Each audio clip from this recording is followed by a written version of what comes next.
So today, I actually wanted to take some time to dive into what is known as the student teacher mantra. In your manual, in your new manual on page 2, we have the student teacher mantra, or the Shanti mantra. So Shanti meaning peace.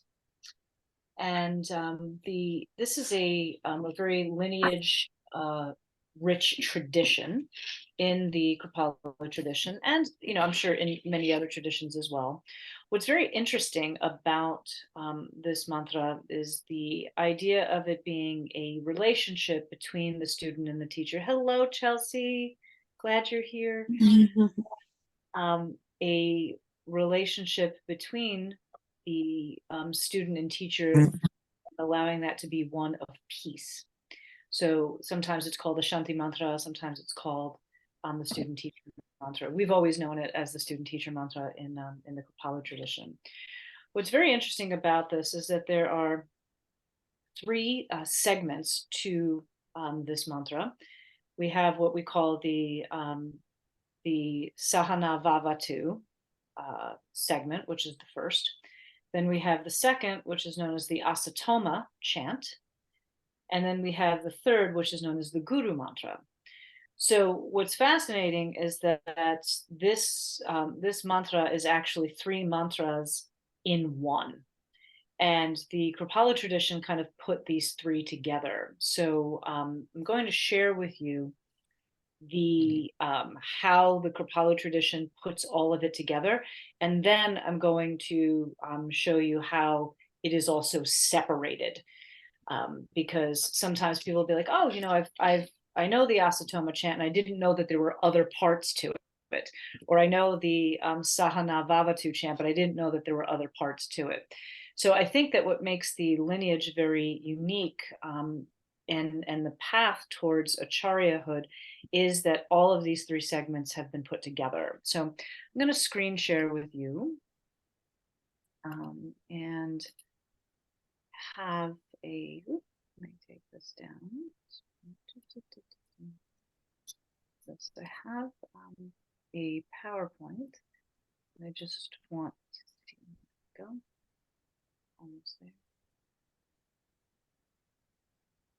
Can everybody see that? Okay, great.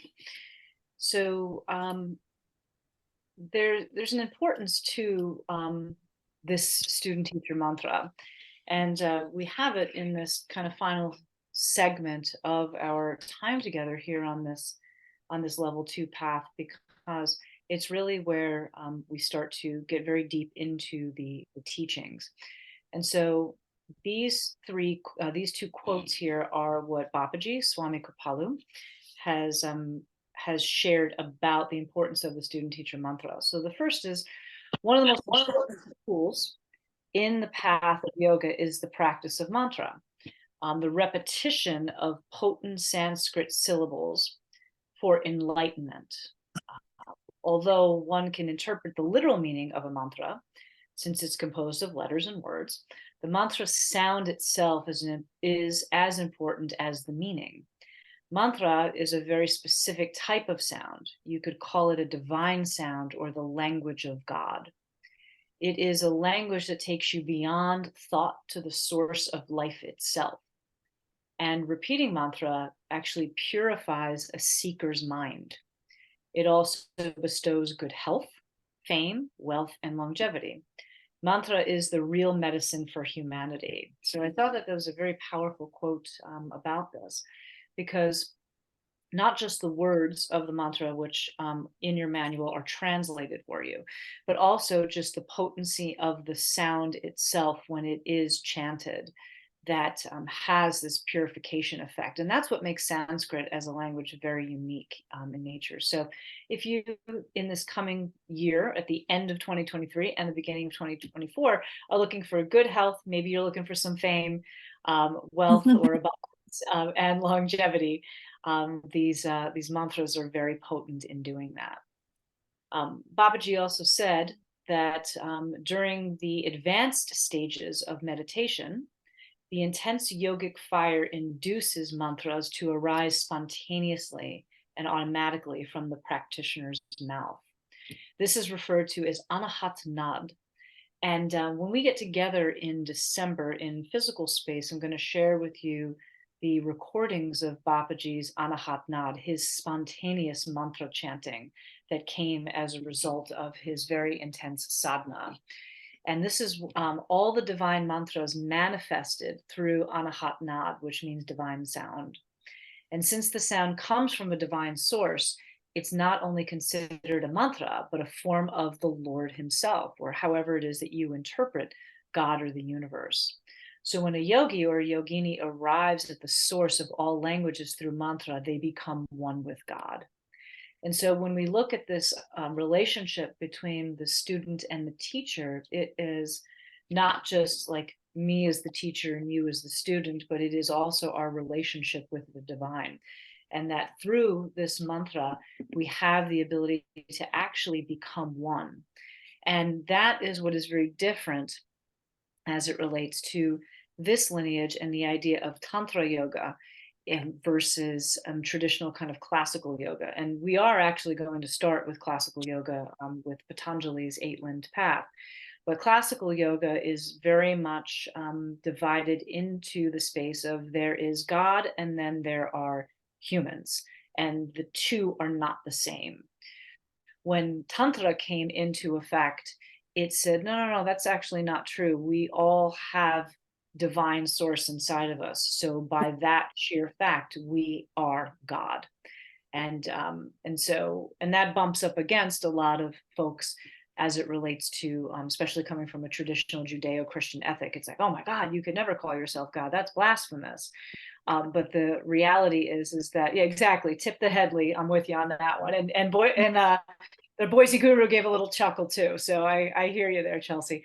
But the reality is that if we are infinite, eternal, and whole, we can cultivate that through mantra, and then we become one with the divine, which allows us to share our godlike qualities, our divinity with others. So that's what I wanted to relay about the importance of the student teacher mantra. Does anybody have any questions or comments about that?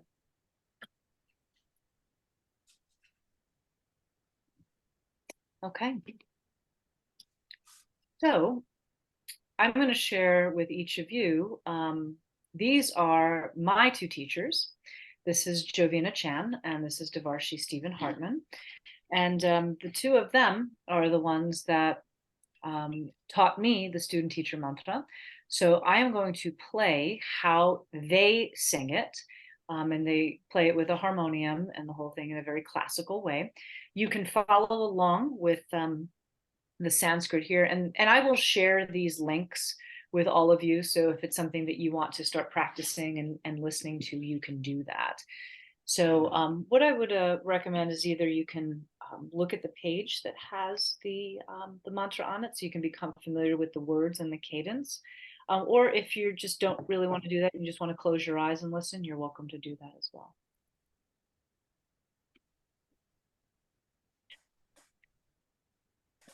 Let me know if you can or cannot hear this. Of course, it's going to take a minute to load.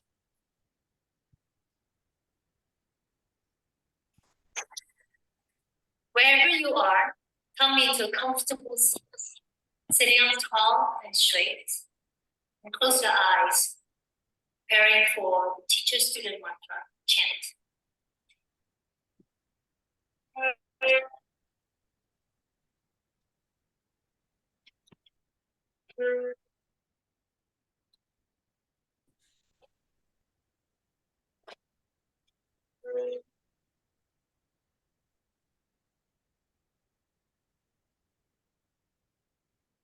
I'm not hearing that right now. Yep, I can't hear anything either. Can you not hear it? No. So interesting. I wonder why. Huh.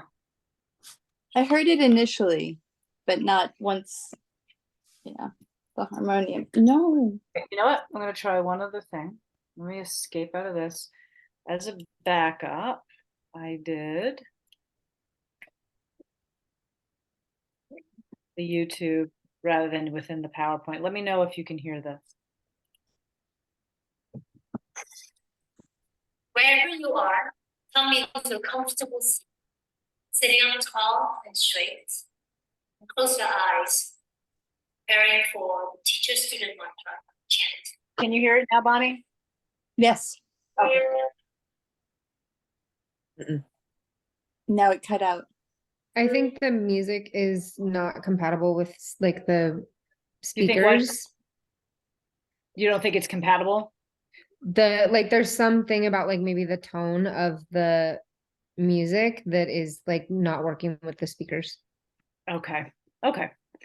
So if you cannot hear it, then what I'm going to have to do is I'm going to have to put it in the chat for all of you to take a listen to. But I'll make sure of that. You know, it's just so weird. Sometimes it works and sometimes it doesn't. I don't understand why that is. But my point is that this is the whole piece. And hang on, I'm just going to move you guys for a second here. Back up here.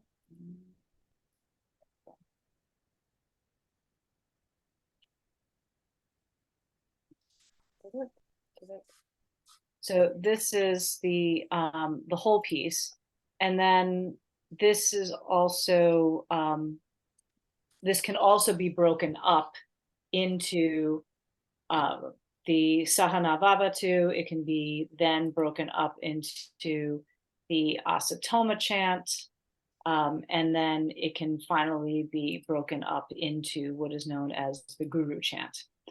So I will put the links to all of these in our group, and I would really, really like for all of you to be able to take a listen to them, because I think it's really, it's important for you to understand the language around it, and also to be able to hear the words and all of that.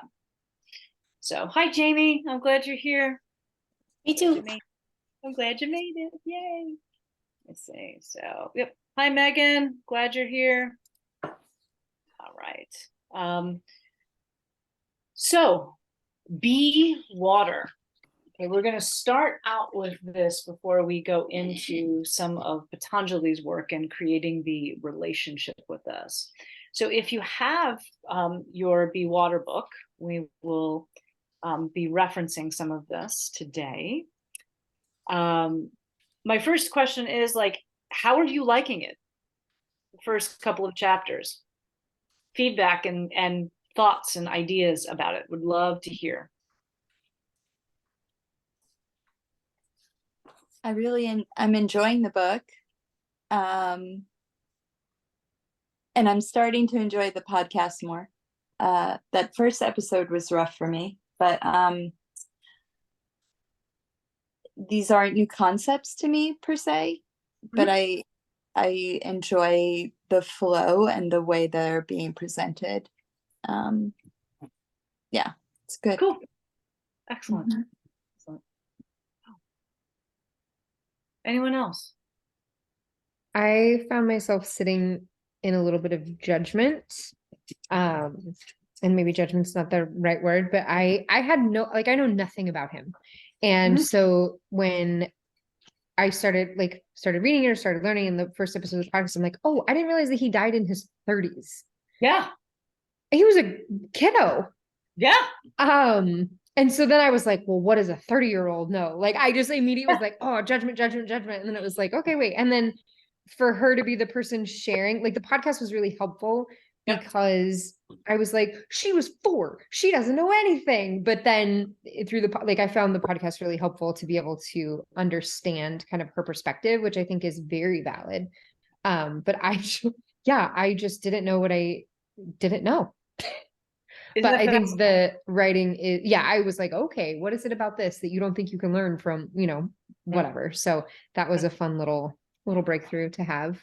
No, I think about it, Chelsea, because Bruce Lee died before I was born, the year before I was born. So it was like, oh my God, it's like 50 years ago. Like, holy cow, yeah, it's crazy. So, and what's even more fascinating is that Bruce Lee's wife, who is actually remarried, she lives in McCall.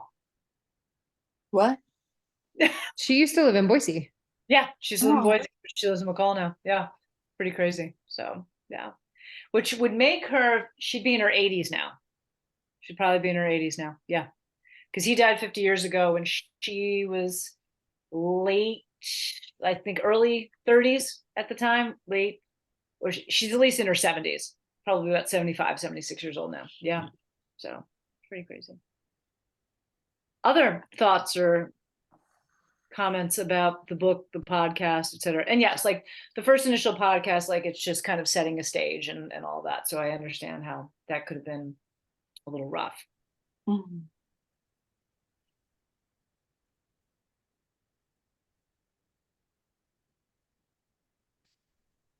No thoughts.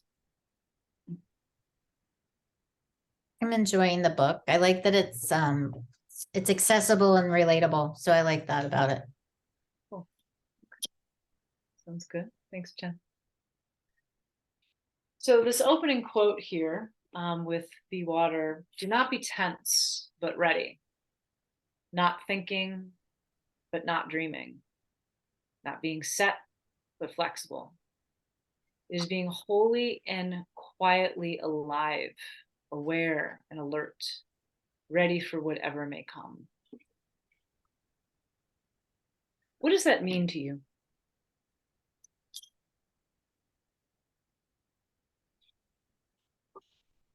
Be in the present, really. Be in the moment, and pay attention, because you might miss it if you're not looking. If you're not in the moment, you might miss it. So, yeah. Thank you, Lee. You're welcome. That, and like, no pun intended, but be fluid in all things. Yeah, absolutely. Thank you, Chelsea. So, chapter 1 of this book. Let's turn to page 14 for a second here. And there is this quote on page 14 about 3 sentences in from the top of the page. It says, never assert yourself against nature. Never be in frontal opposition to any problem, but control it by swinging with it. In your life right now, where does this stand for you? We spend a lot of time swinging against nature. And Megan, I see you in the chat. It says your laptop is too outdated for the Zoom updates. So she can be on her phone, battery's low. Okay. You underlined that. I'm glad you did that, Megan. I'm glad you underlined that quote. So where is this in your life right now? I mean, because as you know, this first chapter talks about the water way, like how to be fluid in our lives. And how can we be fluid in our spiritual lives? And so, so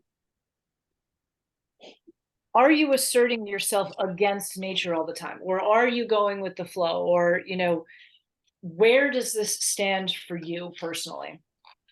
And your process as it's unfolding for you.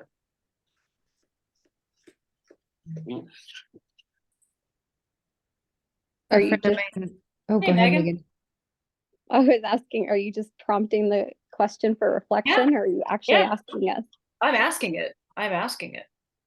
Oh, in my life right now, I've been for a while and I'm now still actively in inventory work. And so it was interesting that the book talked about it too. And so I'm definitely resisting and in opposition to everything, because it's everything suppressed, right? Or forgotten, or uncomfortable and painful and awful. Mm-hmm. Yeah. Thank you for that, Megan. Chelsea, were you going to say something?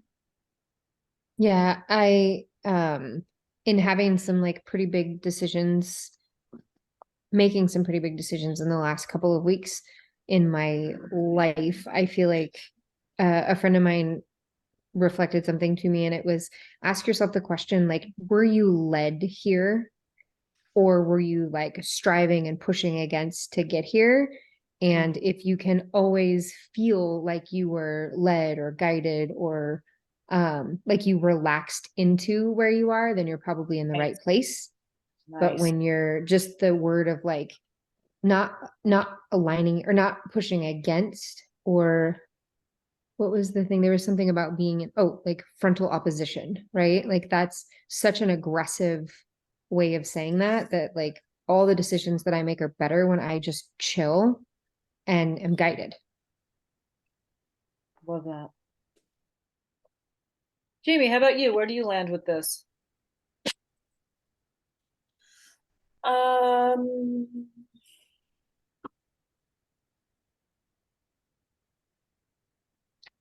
I don't know. I always feel like I'm where I should be all the time.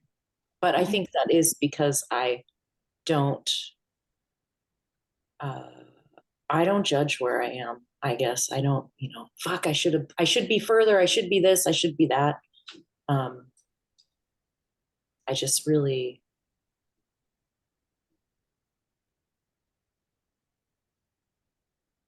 yeah, I don't know. Okay. Yeah. I will say that is the one of the most lovely things about you, Jamie, and being like in space with you, or like having discussions with you, is you have such a, like, you are this large calm pool of water. Like you are like water. Oh, ha. Oh, thanks. Irony of Yeah. fall. It all kind of wraps around. When are we at our best? Are we at our best when we are asserting ourselves against nature? I mean, how many of us have done that? Okay, like Yeah. how many of us have, like, it's gotta fucking be this way. It's gotta be this way, and I'm gonna make it that way no matter how. And we usually wind up with a lot of heartache. A lot of heartache. And so, when we look at the world right now and what's going on, which there's a lot going on. There's a lot going on right now. Are we going with nature, or are we in frontal opposition to it? And why? Why? Like, let's take that deeper. Why?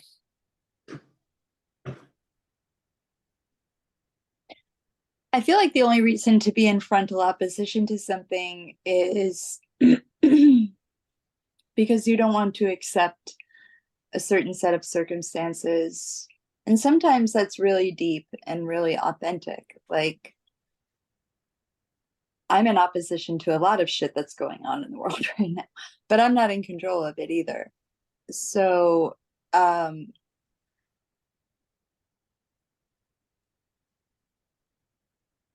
I feel like if you're in frontal opposition, there's probably a level of ego and probably a level of control that you need to feel like you can exert over something. And I don't think you can control things and be in a state of grace at the same time. So I feel like, learning how to mediate any of what you want beyond the scope of what is your world, what is yours to, exert yourself over or through it. I don't know. Does that make sense? It does. It actually leads us into that second quote on page 15. That's, therefore, in order to control myself, I must first accept myself by going with and not against my nature. And we don't have control over what is going on in the outside world. That's a given. Okay. And that teaching is something that is so deeply embedded in all spiritual teachings, that the only vessel it is that you have control over is yourself. And so I want each of you to share that. Do you accept yourself and your nature? And I really want you to think about that question for a second. Do you accept yourself and your nature and live that out day to day? Or do you go against your nature in order to, quote, fit in or get by or navigate?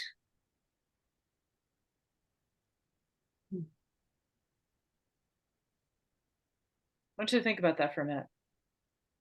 Or like, have you been taught to survive by denying your nature Yes. or Tell me altering more or about that, whatever? Chelsea. Tell me more about that, Chelsea. Um, like it's in line with how I would describe myself. Like I feel like I'm a very overwhelming and obnoxious personality, and I feel like those are two negative words that I would use to describe myself, because at one point I was told that I'm too much, or it's that whole thing, right? So then how do you behave in opposition when really that, like, in the right setting is my superpower? So what am I dumbing down, or what am I accepting, or what am I modifying in order to not be off-putting or whatever? Or to be too much? Yeah. Does, and I ask of you, Chelsea, do you feel like you're too much?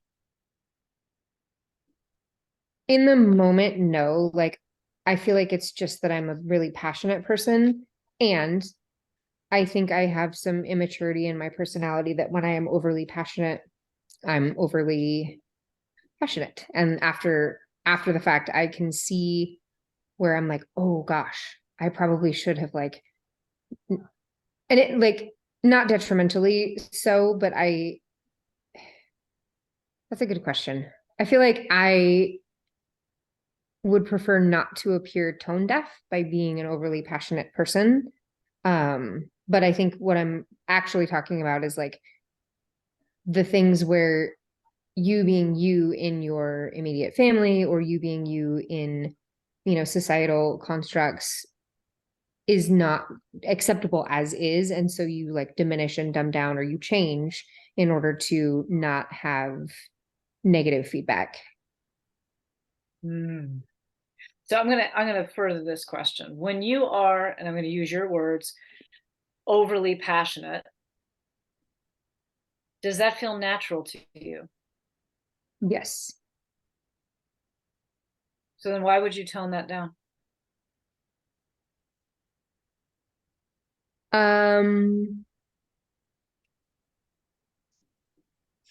Probably just like feedback that I have had throughout my life, where people are annoyed or off put or like irritated by my level of passion. Okay. Even though you called it out in the beginning, right? You said it's your superpower. Mm-hmm. Yeah. Because it is, definitely. Mm-hmm. Mm-hmm.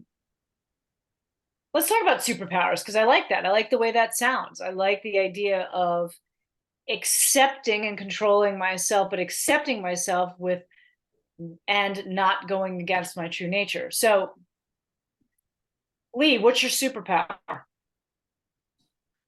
And does it piss people off?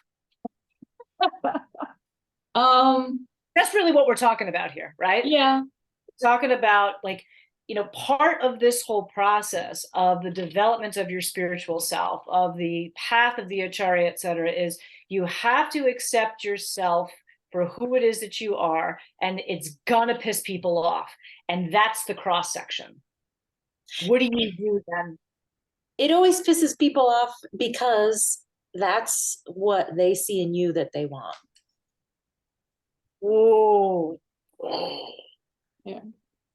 So, I mean, to me, it's like, yeah, that thing that pisses people off, that's what they are lacking in themselves. And that's for them to own, and has nothing to do with me or anybody. mm-hmm. I appreciate that, Jamie. Mhm. Lee, I asked you a question and then I went, so let's go back to you. Okay. What is your superpower and does it piss people off? I think at times my superpower is just calling the shot, saying this is what it is. And as we've said, that usually pisses a lot of people off because they're either in delusion or in resistance or denial or some state of All three? all three at the same time. You know, that could mean alcohol might be involved, but so to speak, you know, in the sense that when you call the spade a spade and you say, this is what's going on, so now what are we going to do about it? You know, let's make the choice. And I think if I look back in my career, and actually had an incident this week that really kind of rattled me a bit. And I'm like, it is what it is, and I'm going to call it so we can get on with it and make sure that we don't, in this case, disappoint our clients because things don't work. So I would say that's a superpower. I think another one I have is empathy. So, which is a double-edged sword. Yep. Having empathy to hold the person in grace or in white light, but then the backstop is holding them as, or I want to say this, allowing them to be in their space and not enable codependence. Bingo. Nice. So that's one, you know, could be called tough love. In my case, when the fuse burns, it's like, okay, fuck off. It's like I'm done. But that's usually a very long string when I get to that point. Which again, for me is a double-edged sword because then a lot of energy gets put into things that probably should have been called a lot sooner.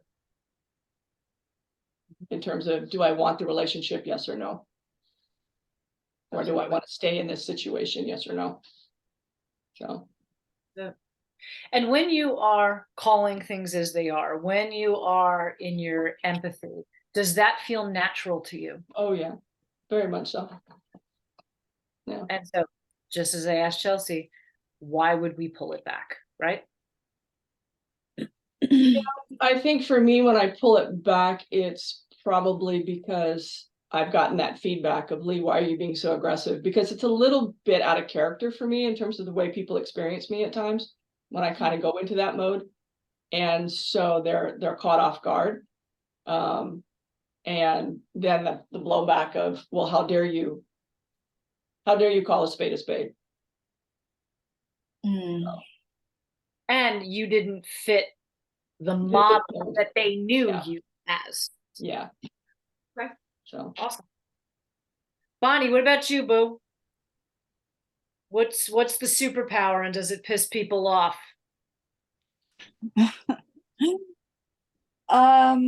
Probably. You know,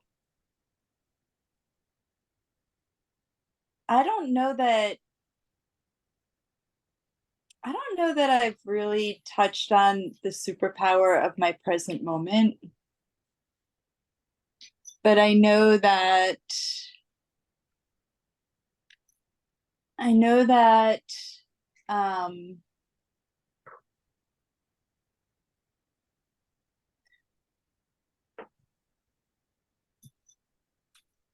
I'm really made my present project, if you will,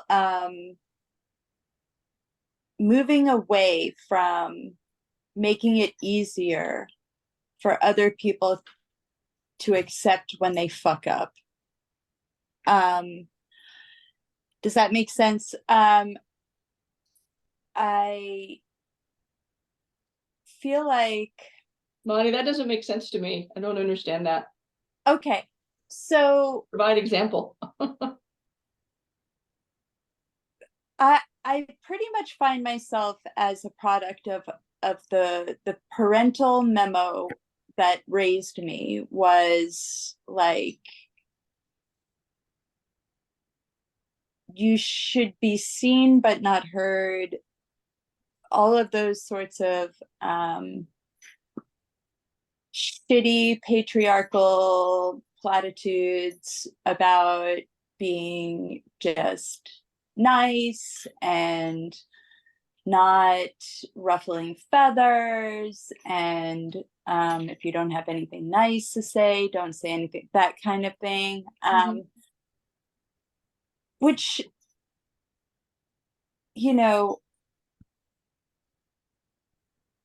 I'm all for being kind and I'm all for being compassionate. And if anything, that's been my superpower, my compassion, my empathy. And honestly, what I've taken away from having to reorganize myself around how damaging a lot of those platitudes have been in my life.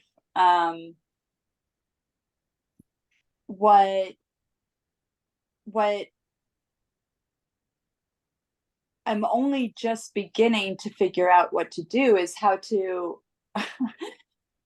see what I see and know what I know. But honor people in the process where they are. No one's going to get anywhere because I'm inconvenienced by their lack of evolving. But to withdraw the shame bullshit from it, but still call people out on their shit. And Does that that feel natural for you? It's total. Does it feel natural? It feels like the right thing to do, but I will live and die on the hill that says if you don't have models, you don't know how to do it. And honestly, the models have been few and far between. I mean, who can you name that knows how to hold people accountable without the judgment and the shame and all the bullshit that gets in the way of anything that you have to say, actually making it through to that person without all the defensiveness that would come with that picture? I'm not in a place yet, but I know where I'm going. That's awesome. So does that make better sense to anybody? Thank you. Yes. Thank you, Bonnie. Okay, cool. And it's hard because, you know, there's this very visceral, like within embedded in this, you know, therefore, in order to control myself, I must first accept myself by going with and not against my nature. Sometimes trying to figure out what our nature is and navigating that space is the thing that needs to be done before we can even take control of ourselves in any kind of situation. So I understand fully what it is that you're saying, Bonnie. And we are always going to be facing reaction. We're always going to be facing reaction. And so it's a matter of, as an evolving spiritual teacher, not only just understanding who it is that you are individually and what is your natural nature, but also knowing that there's going to be reaction. And actually, the true test is, how do you react to that reaction? Do we go back to, do we go back to I was raised, children are seen, not heard, be nice, da da da da da, etc., because that was ingrained in me at a young age? Or am I saying, no, fuck that, that's not natural, that doesn't feel good anymore, and moving in a different direction? So yes. Okay. Well, yep. Got it. Cool. Jen, what about you, girl? What's your superpower, and does it piss people off? Well, I don't know. I feel like all the superpowers I can think of myself right now in this moment are I would say they're negative in a way, because just listening to like where this conversation has gone and how we're talking about it, you know, I find myself right now avoiding like avoiding it, not because I don't want to deal with it or whatever, but or them or what, but it's just like, you know what? I don't have space for that. I don't have energy for that. I'm not going to even deal with it. I'm just going to let it go. Um, How's that working? good. Okay. I mean, yeah, it's good Sure. because I'm not giving it negative or positive energy, because I just don't want to anymore. I don't know what the end game for me is, so I've stopped doing it, I guess. Maybe. I don't know. Can you give a tangible example? Um, just like with like people who maybe they're more of like acquaintances, or some of them are maybe a little deeper than acquaintance, but like interactions with people that are just like one example that I don't know if it's a good example or not, but people I've met more than once, and I don't know if this is a Boise thing or what, but it seems to happen to me more here. Who, and I hate to give it energy by telling the tale, but who like every time you I meet, asked for it. I asked for it, so you can put it on me. okay, It's okay. okay, that anytime they meet you, even though they've met you 3, 4, 5, 10 times, it's like it's the first time they're meeting you. And I mean, maybe that's more of a pet peeve. I don't know, but things like that, that used to like irritate me and be like, you know, I remember you. And you know, we had this conversation here, there, wherever we did this, and now you act like you've never laid eyes on me before. Um, I don't know, but stuff like that. I'm like, okay, I'm done. Well, whatever, like what Jamie said, like whatever that is, it's not me. It's Right. not about me, it's about them. And I don't want that anymore. I don't want any sort of feeling attached to me about whatever their things are. Gotcha. Gotcha. I don't know if that really answered the question, but It did. It did. Gets there for sure. sort of. It gets there. Um, I am going to pick on Jessica. Welcome, girl. Jessica, we're looking at this second quote here on the right side from Be Water on page 15. Therefore, in order to control myself, I must first accept myself by going with and not against my nature. So the question is that your true nature is your superpower. And so what is your superpower, and does it piss people off? Because chances are it probably will. And so that's when we have to go into the mode of, in order to control myself, I have to accept myself by going with that nature. So what's your superpower, Jessica? And you're on mute, just so you know. Thank you, because I would have started. I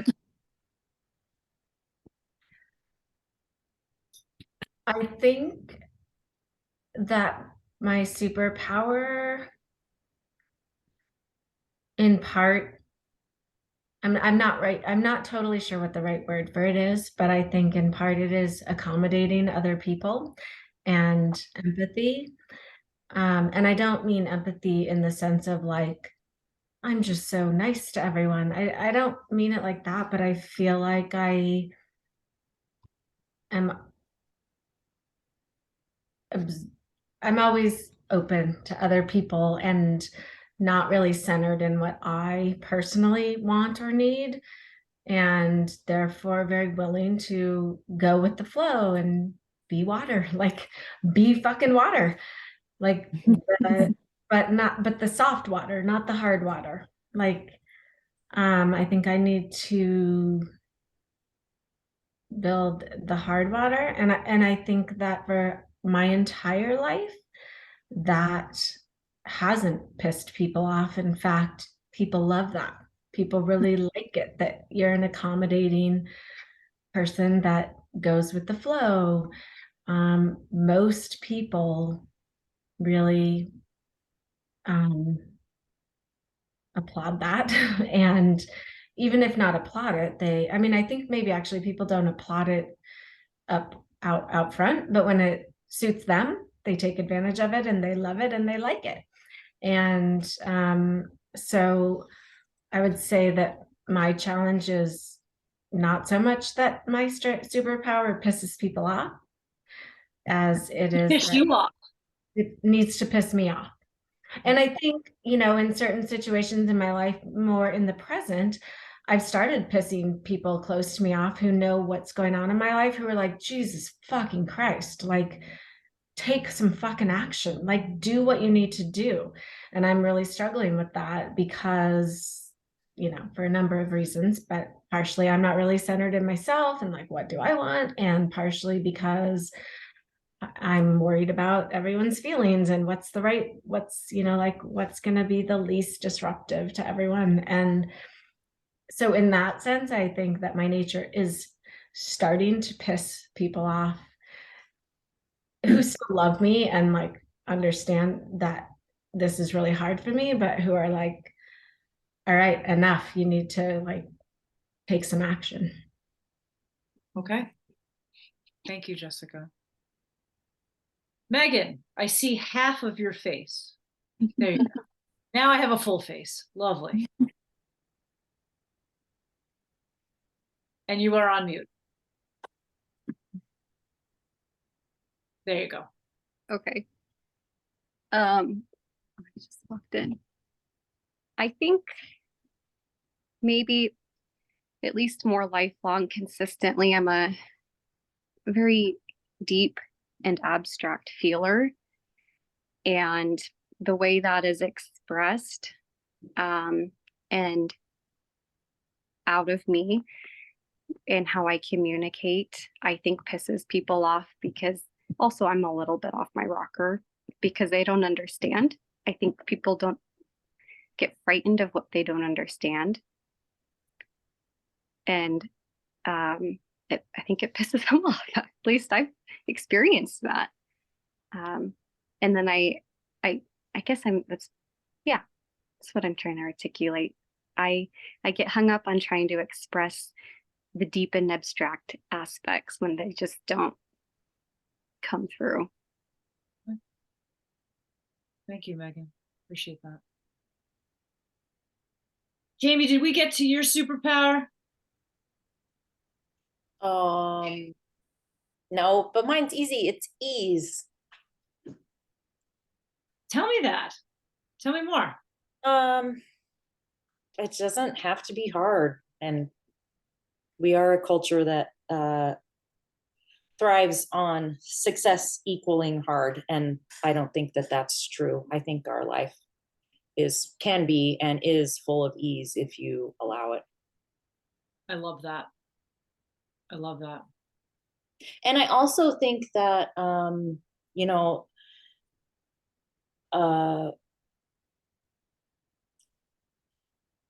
we all want to belong. And I think that's why it is our true nature, our superpowers are trained out of us because it forces you onto the outskirts. So if you've always been an outsider, it's way easier to be yourself and to not worry about what other people think. But it's human nature to need to belong so that we can survive with the tribe, right? But that's not necessary anymore. We can, go to the grocery store and buy food. We don't need to rely on the tribe to provide it. Yeah, so our belonging is a little bit different these days, but we all have to accept each other. And that's part of it too. Okay. Thank you for that. Ease. I like that. I can see how ease can piss people off. because we live in such a high stress, diseased society that when people see others that are with ease, it's like very interesting. Thank you for that. So, gals, this third box here, using no way as way, having no limitation as limitation, on page 17 of your book. I'm going to put each of you in pairs, and I want you to discuss this. So hold on a second. I'm going to escape out. Come on, people. Why my PowerPoint is being so fussy today. Right. So you turn to page 17 and you pull up that quote, using no way is way. I'm going to direct you to where that is. Yep. It's right underneath basically the header. It's on its own. And I'd like for each of you to discuss what that means for each of you. I'm going to put you in a breakout room for just a couple of minutes. And then we'll come back and we'll share. And then we're going to start tying this into Patanjali's Yoga Sutras. So believe it or not, there is a method to the madness. So we'll roll with it.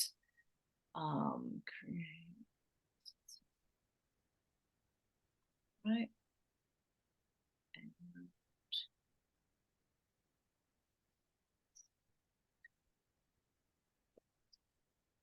Off you go.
Where'd everybody go?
Did anybody get cut off mid-sentence? Sure. Of course. And you're out. Did you receive the broadcast message that I sent to the groups? Did you see it? Okay, good. Yeah. I never know what it looks like on the other side. because I'm not in it, so I'm just like, and all of a sudden I go mid-word, and we're done. Okay. All right. Well, before we share within our groups, actually, let's share, and then we'll take a 10-minute break so we can do water in and water out, so to speak. So, I believe, was it Jamie and Bonnie? Were you a group? Who? No, I'm sorry. Chelsea and I were a group. Okay, so Chelsea and Bonnie, what were your discussions? What were your thoughts on this whole idea of what we have on page 17 regarding using no way as way and having limitation, no limitation as limitation? Okay, well, at the end of our conversation, we got to the place where I had expressed that if I don't have some pressures or tensions and limitations, if it's too big and endless, that becomes like a place where I'm going to get really lost and lose my focus, lose even a certain element of creativity. So like shrinking, saying, hey, good luck, you have to do this, and you only have these 3 things instead of 10,000, what benefit that can have, for kind of squeezing out solutions, and not getting lost in the overwhelm or the paralysis of having so much to work with. Anyway. Yeah, there's this great book that was written, I think in the early 2000s, called The Paradox of Choice. And it talks about, just using example of like going to a grocery store, and you walk into the grocery store and like all you want to do is buy coconut oil, and there's 15 brands, and it's like, oh my God. Whereas going to a grocery store where there's 1 or 2 maximum just like makes life so much easier, because we get caught up in the brand and cold pressed and not and organic and it's like, what the fuck? And then like you leave and you're like, I just want fucking coconut oil. Like it doesn't have to be this complicated. So yeah, so I get that. Okay, very helpful. Very helpful. Talk to Costco. That's how Costco operates. Right. They figured that out. You have one choice. In that, right. Exactly. Like, here it is. Here it is. And actually, I think that there's a lot of comfort in that. There's a lot of comfort in, the idea of having, quote, fewer choices so that we can execute in our lives a little bit more efficiently. So I appreciate that thought, Bonnie. Chelsea, was there anything else you wanted to add about that conversation? Initially, it was a little bit difficult for me because Bonnie was like, I think having these things is actually like, I like limits. And what I heard was limitations, which is initially in opposition to how I think, because I'm like, well, water, when you pour water, it takes like any shape or any form. But then I quickly realized it takes the shape of the limits or the container. And so then we talked about like, in my life, I have actually experienced more fulfillment and more progress and more productivity when I do have some constraint in which to operate because of that ability to gain clarity and just go. Like similar to, we talked about like an artist. If an artist walks in and has a frame in which to fill in, it is very clear, versus if you walk into a room with blank canvas everywhere and different mediums everywhere, like you don't have a starting place nor kind of a path. I love that. Great examples. Thank you, Chelsea. Jen, who was in your group? It was Jamie, me, and Jess. Excellent. So let's hear it. Well, I mean, I don't know. I interpreted it kind of almost opposite. I think I thought like using no way and having no limitation as limitation was just like being open, going with the flow, and whatever comes your way, moving with it, so to speak. And yeah, that was my interpretation. So Jess and Jamie, jump in.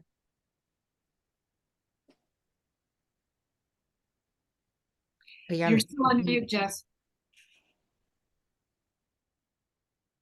I don't know that I answered the question specifically or really addressed the quote, but I was talking about how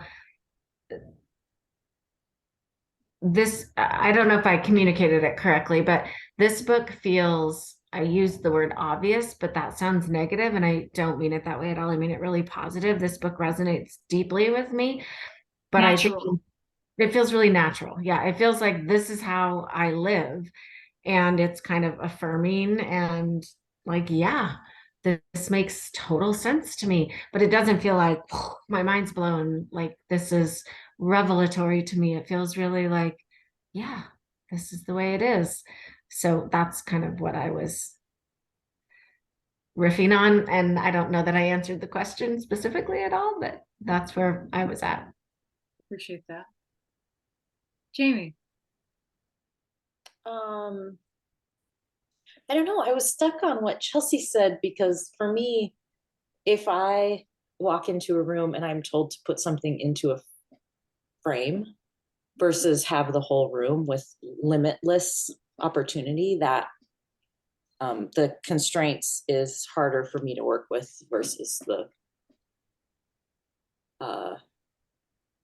limitless possibilities of like, because I can see something in the grand scheme of things, but if you ask me to put something into a little box, it's very hard for me. Okay. Thank you for that. Lee, was it you and Megan? It was Megan and I. I think for me, the quote is a bit confounding at first. In the sense that, yeah, it was just confounding. It was like, I felt like I was in a loop going, okay, back and forth. And yet then if you take it to the analogy of water, water finds the path of least resistance. If you've ever had to chase a leak in your house, it will take the path of least resistance. And yet water is also very conforming as well. Back to the container of thought. Yep. So I think that's the paradox of the statement, as I'm listening to other people, is it can go anywhere it wants to, and it can be contained at the same time. Okay. So that's the conundrum. How do you move and yet potentially, and also move, but in this container of a body that we have, how do we flow? Absolutely. And in many ways, what you're describing, Lee, and which is, thank you, setting this up perfectly, is the relationship between our physical bodies and our soul.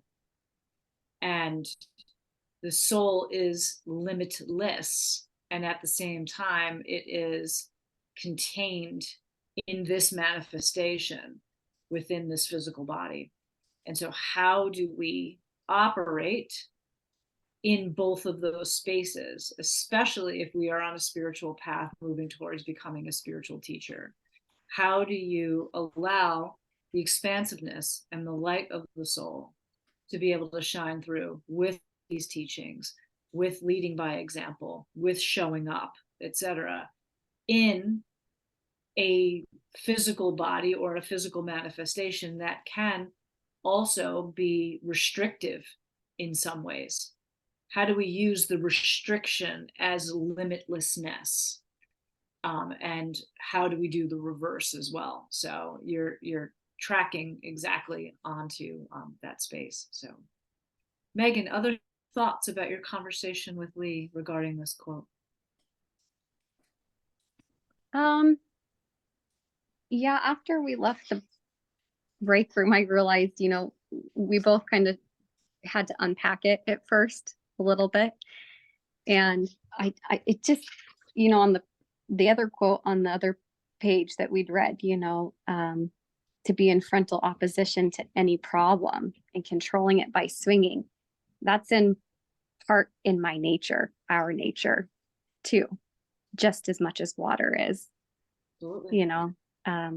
Being human from my understanding. So it's just makes sense that it was a little bit kind of like, started there and we had to work through it. And we kind of circled back to Dharma too, and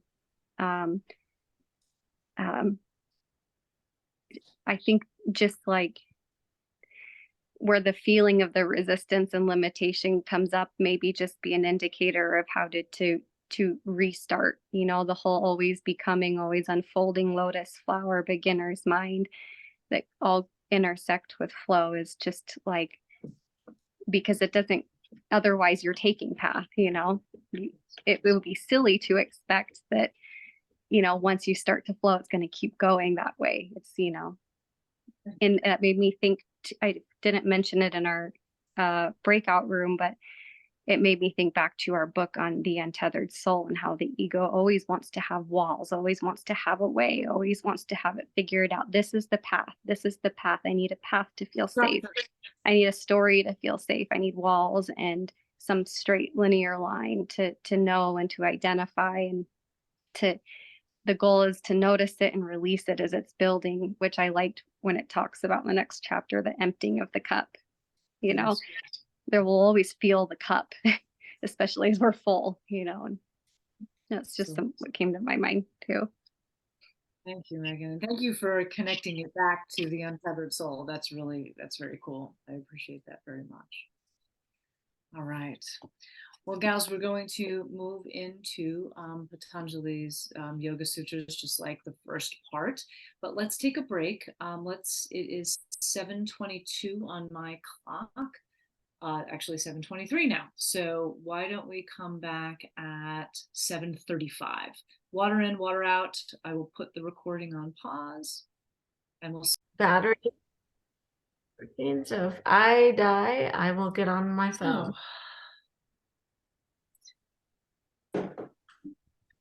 Screen share here one more time. Just for a moment.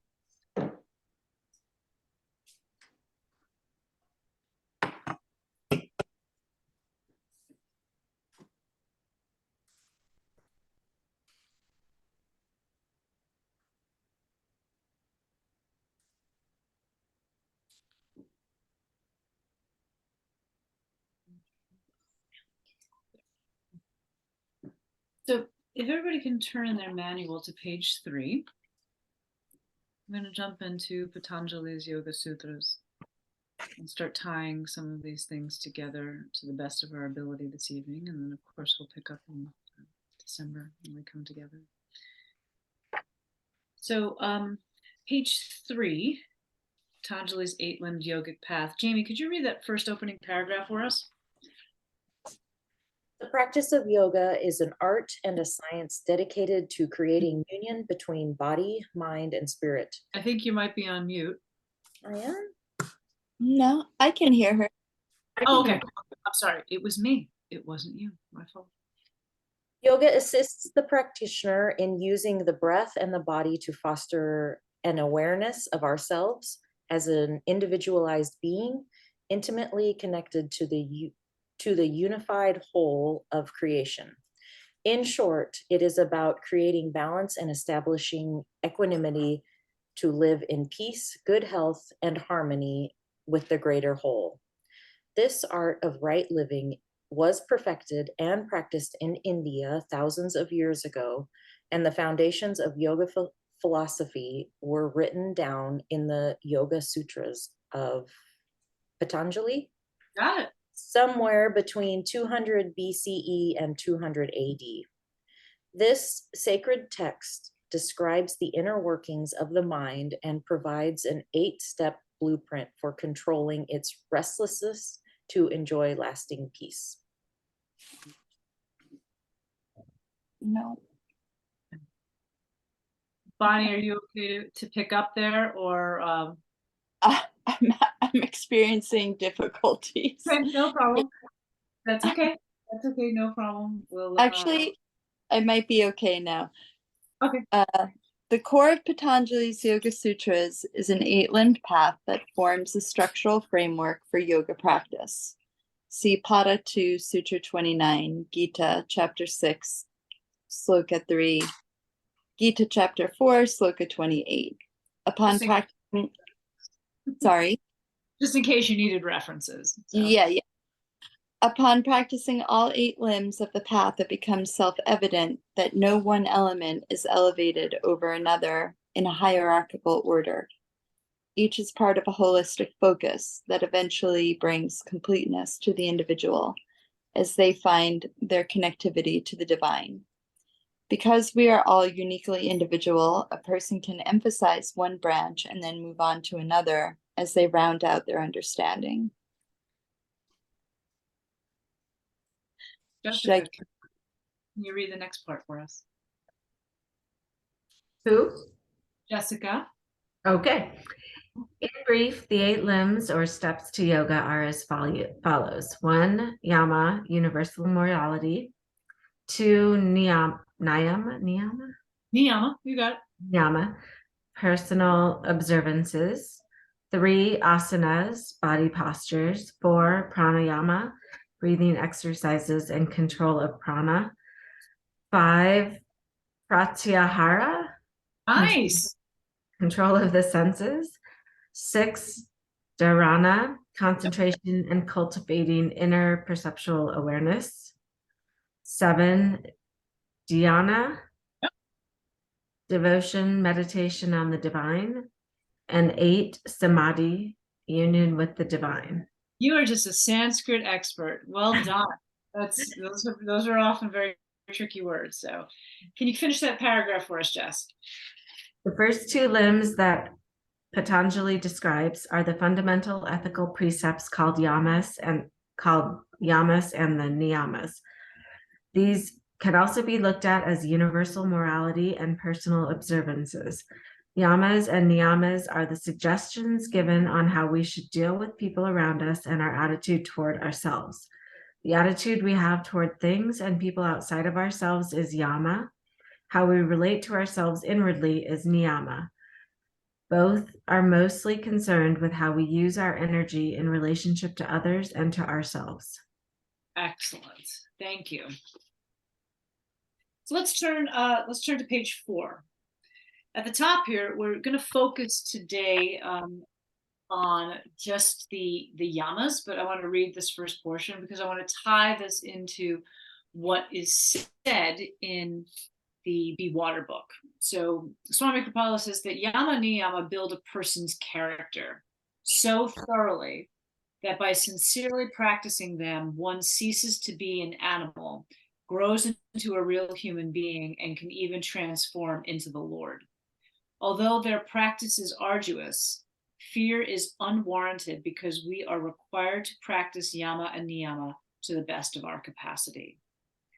The yamas and the niyamas are yoga's ethical guidelines laid out in the first 2 limbs of Patanjali's 8-fold path in classical yoga. They're like a map written to guide you on your life's journey.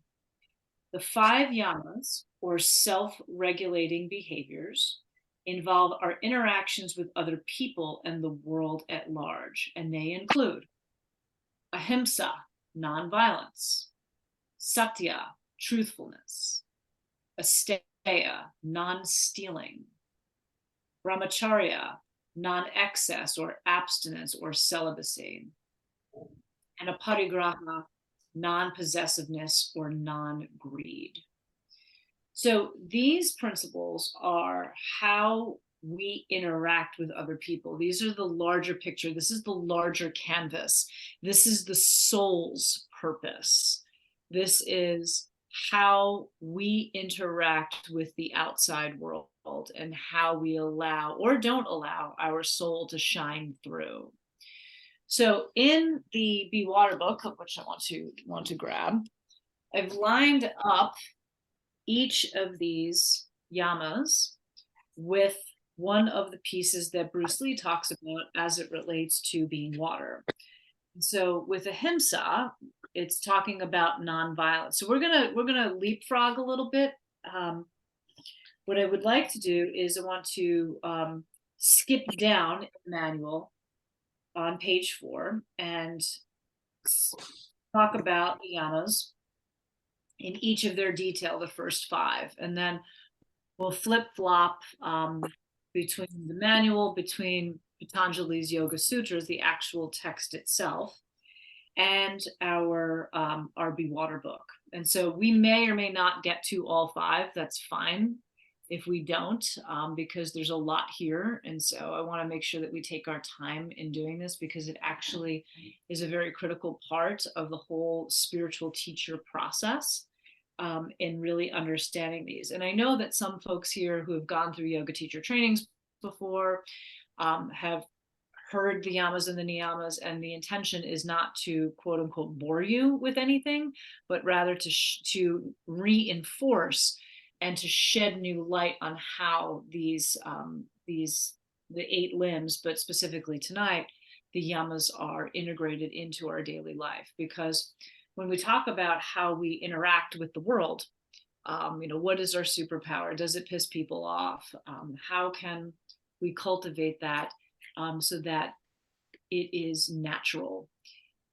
All of these 5 yamas here and how we interact with other people are actually natural states. Jamie, looks like you've got some steamy soup or hot tea happening on right in front of you, because there's this like steam ball that's going across the screen. That's so funny. It's these are how we are to live our lives. Okay, so in the first one, we have what is known as ahimsa, or nonviolence.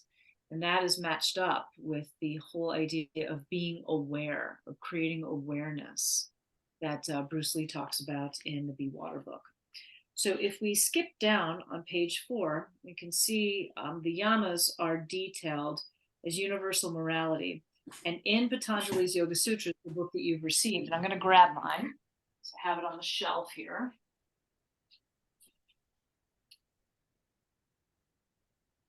If you have this book right here with you, it will be important for you to open it up. And I first want you to go, just to get a lay of the land with this book, for those of you that are not familiar with it, to go to your table of contents. And you'll see in your table of contents that this particular text is broken down into 4 books known as padas. So padas are sections or individual books. And you can see that each of the 4 books, we have Samadhi Pada, which is the portion on contemplation.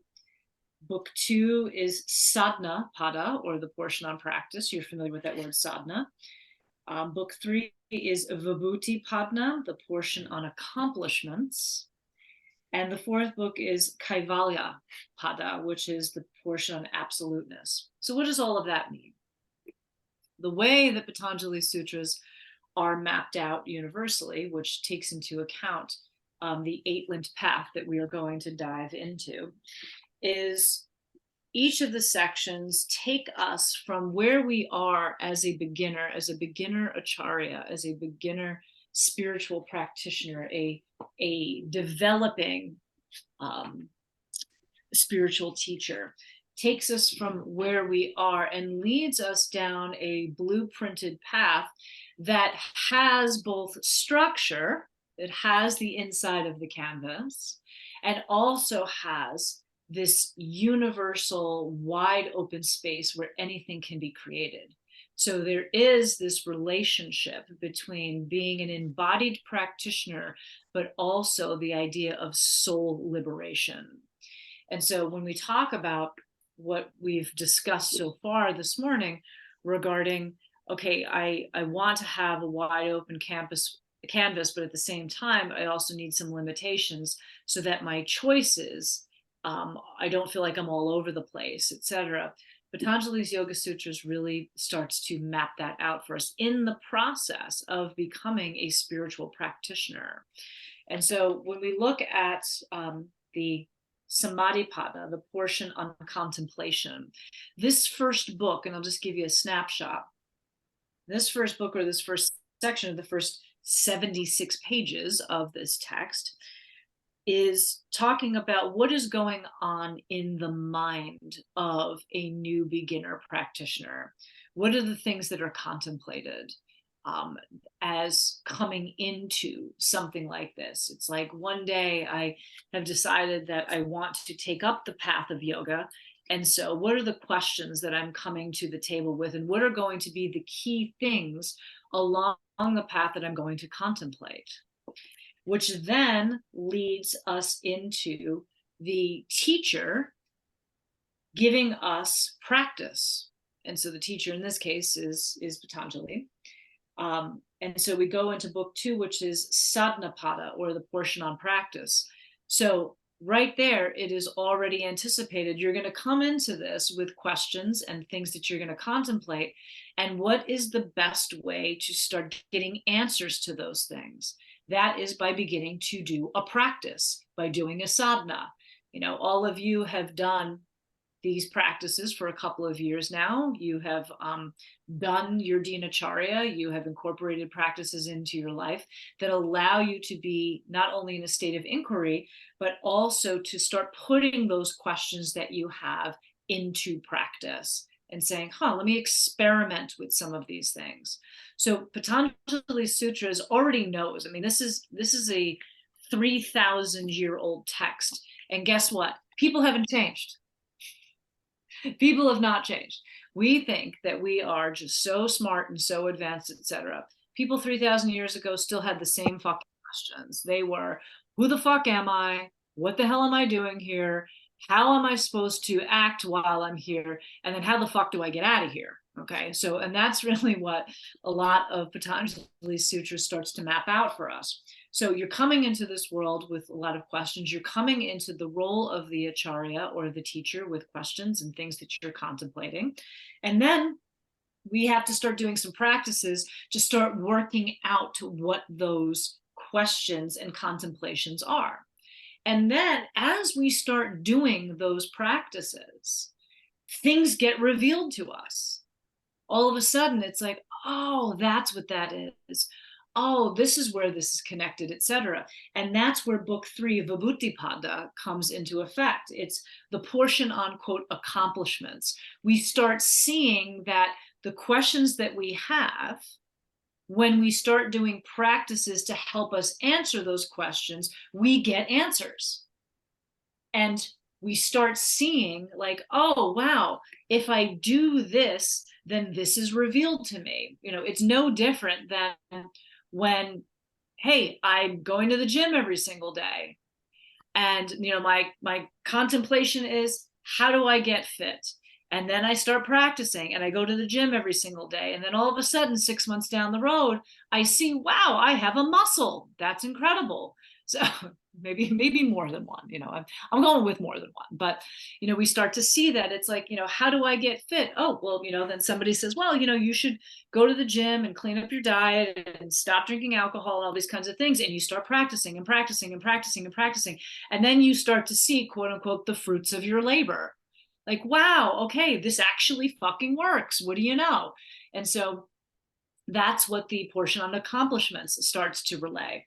And then at the when we get to the 4th book, Kaivalya-pada, the portion on absoluteness, we then start to understand that the questions it is that we have, the things that we're contemplating, that we therefore put practices behind, that we see the fruits of our labor from, we start to see the universality of that and the relationship we start to have with the divine.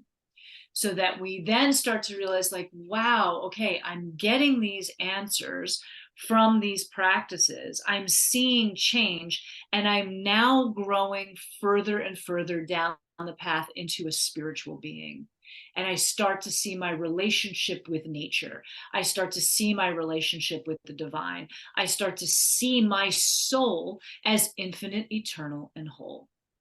And that's what the blueprint of the sutras starts to map out for us. And like I said, it's talking about the individual. It is talking about these thousands and thousands of year old questions that we're like, oh my God, like people actually still thought of this 3,000 years ago. Yes, we might think that we're so advanced. And again, we're not. We have the same shit that people had before. People were worried about their jobs 3,000 years ago. People were worried about, am I going to be able to eat? And in some cases, they were probably worried about things a lot more profoundly than we are today. You know, just like what Chelsea said at the beginning of our session today, like maybe I think it might have been Jamie. I'm sorry, Jamie. It was you who said that, you know, the idea of I can get up and I can go to the grocery store. I don't need to rely on the tribe to do that anymore. So there's that.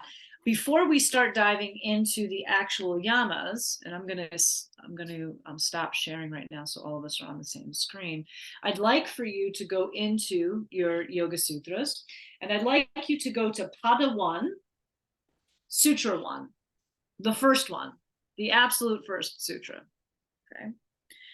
And for the record, the word sutra means thread, like a suture. And the reason why it's called a sutra or a thread is that all of these individual sutras were threaded together in order to create this blueprint, this map. And they are considered what are known as aphorisms. These aphorisms that were passed down from guru to student that have these nuggets in it that don't necessarily make sense if you read them strictly as a text. We have to remember that all of these sutras were chanted. And that's why we talked in the beginning about the importance of chant and what Swami Kripalu says about chant, that it's a vibration, that it's not necessarily the words themselves, but it's the vibration that they give off that allow us to be able to connect with the divinity within ourselves. And when we can connect with the divinity within ourselves, we get the answers to the questions. We see the accomplishments.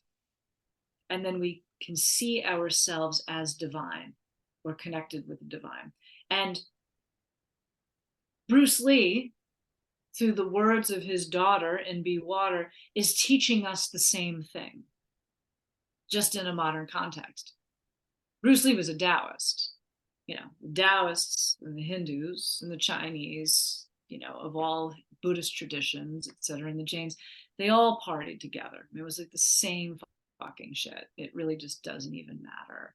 But these are these universal principles that really apply. And so if we go to Sutra 1, Atha Yoga Nushasanam. And in this particular book, the reason why I like this translation is that it makes it very, very simple. So above the first sutra, you'll see the actual Sanskrit script in Devanagari script. Then you'll see the Roman translation in letters and that we understand, Atha Yoga Nushasanam, with a variety of accents and stuff on top of it. And then there is a word for word translation underneath. Atha meaning now, yoga meaning of yoga or union. Anushasana meaning exposition or instruction. And then that whole thing is put together in a sentence. Now the exposition of yoga is being made. And then underneath there is commentary. And the commentary is written as a result of the study of Swami Satchidananda, who is on the cover of this. This is not Patanjali, for the record. Okay, this is Swami Satchidananda. And so each of these sutras will have this. It will have the Sanskrit at the top. It will have the Roman translation. It will have the word for word translation in English. And then it will have the full sutra as translated, and then commentary after that. So when we talk about this portion of on contemplation, we can't even get into the yamas and the niyamas until we start talking about contemplation. And so Atha Yoga Nushasana, now the exposition of yoga is being made. This dates itself back to that idea that when the student is ready, the teacher will be there. Most of us have heard that. So it is yoga, the exposition, the engagement of yoga is being made.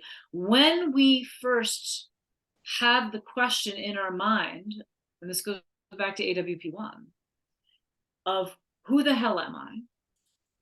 What is my purpose here? And how do I activate that purpose in this life? And how the fuck do I get out?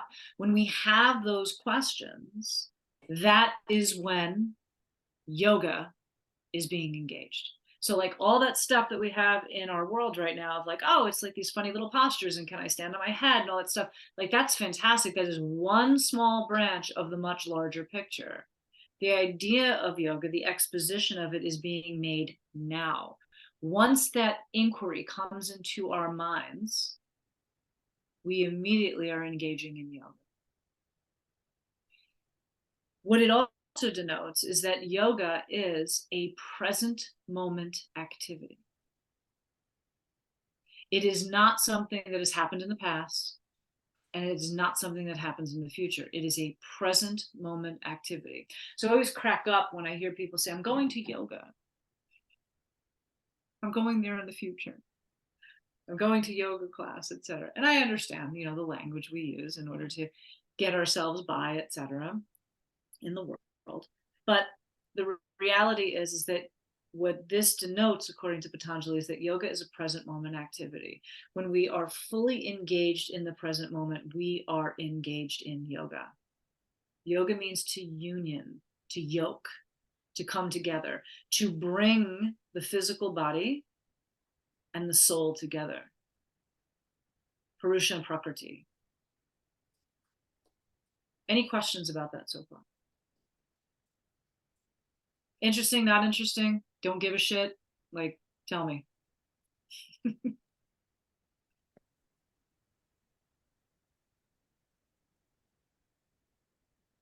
Well, you have to be in the present. You're only in the moment once. I mean, you're neither in the past or the present, even though we like to think we are. The reality is all we have is, 8:01 in 10 seconds or whatever it is. And then there's the 11th second.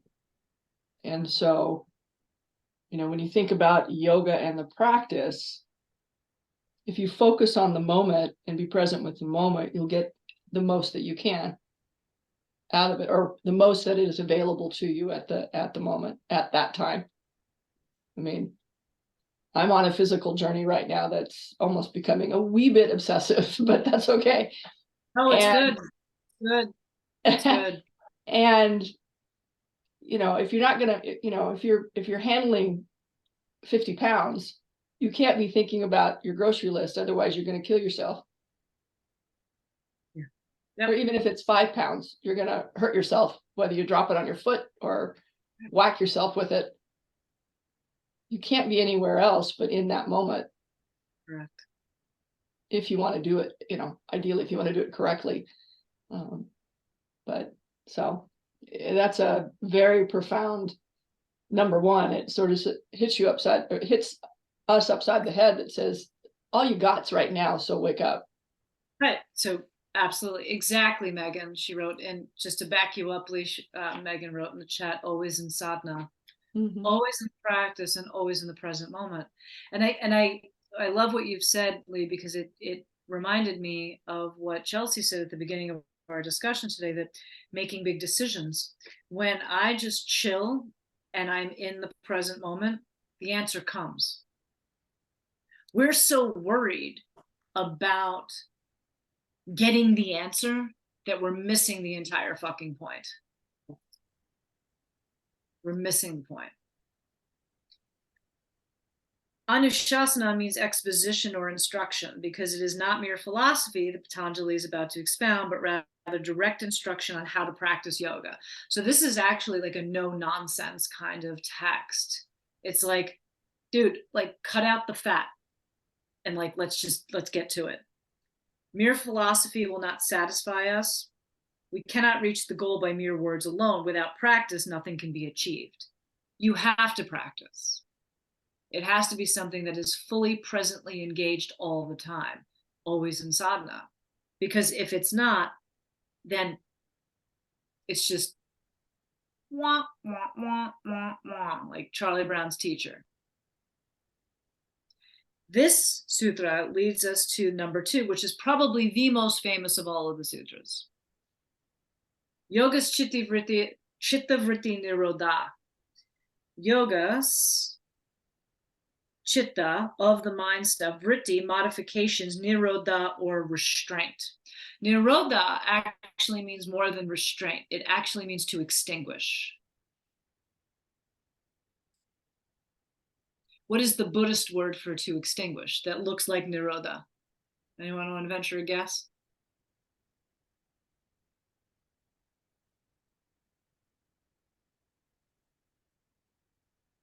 I'll give you a hint. It was also the name of a 90s grunge band. Nirvana. Bingo!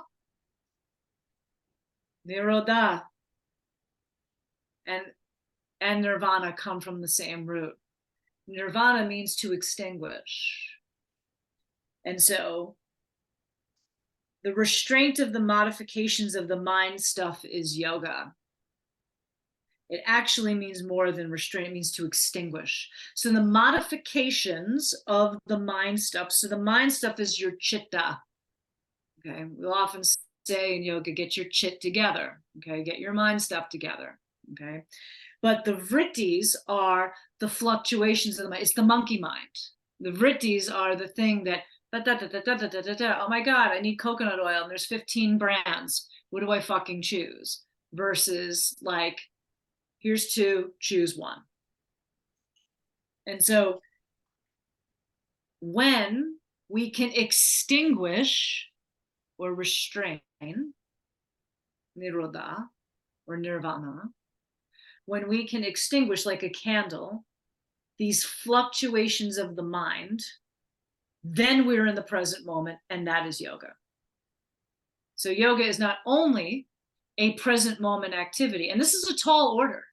I mean, as a yoga student, as a becoming spiritual teacher, present moment, extinguishing the monkey mind is a very, very tall order and a very hard task. And may or may not be achievable. And sometimes, like we achieve it, and it's like boom, and it's gone, and there it's gone, and there it's gone. And so, when we can extinguish the chatter, the vrittis, the modifications of the mind, then we have reached a yogic state. So, not only is yoga a present moment activity, but in order for us to actually experience yoga, we have to stop the modifications of the mind. And the rest of Patanjali's sutras teaches us how to do that. So actual yoga, if you were to go to yoga, Right? right?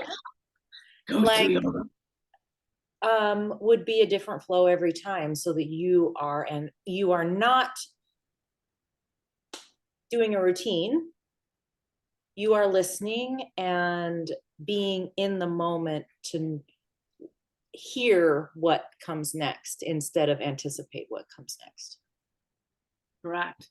And that is and Jamie, you bring up fucking phenomenal. I so appreciate this. The answer to that is yes. Very, very difficult. And the reason why we establish routines is to help warm us up to that. Because just think of like the average yoga class out there, whether it's asana, meditation, et cetera, et cetera. How many people actually show up to that class present, ready to be fully in that moment and complete? Most don't. Mhm. And this is why practices like, for better for worse, Bikram yoga is so popular for people, because they're like, I can fully be present in the moment because I know what to expect. The irony of it all. It makes me feel safe because I know what's going to happen.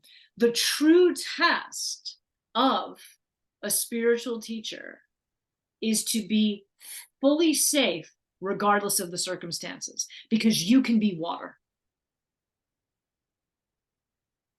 So you can harness, you can pull back, you can restrain and extinguish the modifications of the mind under any fucking circumstance possible. And that's really hard. And it's also very possible. It's like I've said to you guys 1,000 times, you can have enlightenment right now. That's a choice. That literally is a choice. It's not like, oh, okay, and then boom, like, no, it's a choice. And exactly what you just said, Jamie, which is brilliant. You show up fully present, ready for whatever is there. And that's why that opening quote in Be Water that we talked about, that we glanced over, let's tie that back. Do not be tense. This is on page 10 of Be Water. Do not be tense, but ready. Not thinking, but not dreaming. Not being set, but flexible. It is being wholly and quietly alive, aware, and alert, ready for whatever may come. And that is Artha Yoga Nushasanam. Yoga is a present moment activity. Yoga Chittavritti Nirodha. Modifications or the restraint or the extinguishing of the modifications of the mind stuff is yoga. And that's exactly what Bruce Lee is talking about in his work here. And can also be like our superpower, right? Like you were talking about, in the moment of like, if I can't do, like, if you were in a, you know, just to bring it back to the yoga class, if you were to be in a place where you couldn't do it or weren't comfortable doing it, to not do it and be okay with what you're thinking about everybody else around you, right? Like, I'm just here in this moment and I can't do that. It doesn't feel right. And I'm also okay not doing it and being with others around me that are. Correct. And that right there is the identification of understanding the difference between the soul and the mind. And the mind, you have to remember, is ego driven. The soul is not. The soul is spiritually driven. And so when we get into that, am I okay with this? I'm looking at the person next to me, as the example that you're presenting, Jamie. Mm-hmm. That is the ego in full activity. It's saying, you know, and that's the, like, you're not good enough, or why can't you do this, or you should. And that's when usually people get hurt, just like Lee was talking about. That's right. When people get hurt, because they're not in the present moment. They're not focusing on this activity right now. I am just in downward facing dog. I am just lifting this bit of weight. That's it. And so, like, everything it is that you do, going back to what Megan commented on in the chat, always in sadhana, everything it is that you do as a growing spiritual teacher has to be in this present moment idea that, like, and it's not like, hey, I'm just living in the present, etc. But it goes back to this exact thing. Like, don't be tense, but be ready. There's a big difference between being tense and being ready. not thinking, but not dreaming. You're not flaking out, but you're not overanalyzing. Not being set, but being flexible. Like, it's got to be this way, but rather being like water. Okay, like, I'm going to take on the shape because this is the circumstance right now. It's being wholly and quietly alive, aware, and alert, and ready for whatever may come. And the important word there is quietly. I'm wholly and quietly alive. You don't have to make a big MGM about it. I'm aware, fully aware. Lee, you came off mute. Looked like you wanted to say something. Go. No, I was just starting to cough and I didn't want you to hear that. So no, I have nothing to say. Well, Okay. actually I do or it's more of an observation. So when you think about the traditional or the modern yoga class and the way the yoga studios operate, where people just get thrown in that have no idea what they're doing. Yep. And I find it amusing and annoying that there isn't that time of teaching. You know, you're not going to be an expert on this. You got to start at page 1. And I find it so interesting that studios, and again, I understand the corporate, I understand the money and the whole tension that's going on. Yep. And yet it's such a missed opportunity if the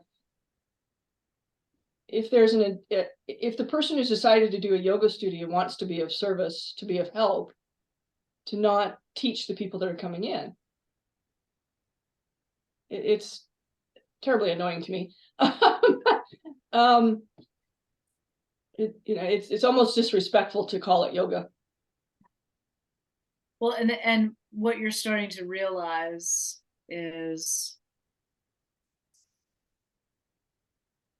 what I realized a very, very long time ago, and I'm sure many of you have realized too, is that yoga, how it is, quote, executed in modern culture, does not give it the reverence that it deserves. It just doesn't. And at the same time, being like water. Yeah. How do we occupy that space and also transmute it into its authentic space? And that is the role of the acharya. That's the role of the spiritual teacher. Not to point finger and criticize and all that. And like, we all do that to a certain degree. I mean, I get that. But rather to say, okay, this is what it is as it is. And how can I, as somebody who has more knowledge, more experience, is willing to ask the questions, shape it so that it has the reverence that it deserves. And that's been the work that I have done, that Michael and I have done our whole lives. Like, it's really, really fucking hard. Like, you have to, and Patanjali, talks about this, and so does Bruce Lee, which is ironic as hell. They're both the blue and white, but that, how do you meet people where it is that they are? Yeah. And at the same time, give them what it is that you know is needed, not what they think they want. And that's a very, very fine, interesting balance. Absolutely. But going back to people getting thrown into yoga classes, etc. At the same time, the way that we learn that yoga is a present moment activity is, sometimes you got to be thrown into the fire. Sure. And learn how to adapt in that situation. The issue comes is that a lot of folks, when they're thrown into that situation, I won't say everybody, but many, the ego gets activated first. you know, because it's like, and that's normal, because it's like, oh my God, fight or flight, like I don't know what the fuck I'm doing, and you know, blah blah blah. And so I have to keep up with the person who's, you know, keep up with the person who's next to me, or what the teacher says, etc., in order to quote fit in. And so what the sutras talk about, what Bruce Lee, through Shannon Lee's words, is talking about is, how do we actually transcend that?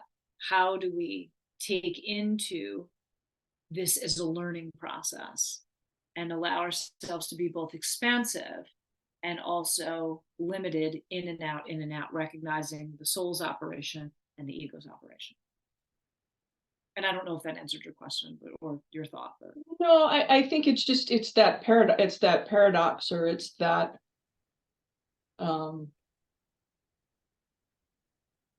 it's wanting to know more, and yet coming up with, where do you find that, and where do you where do you take the next step?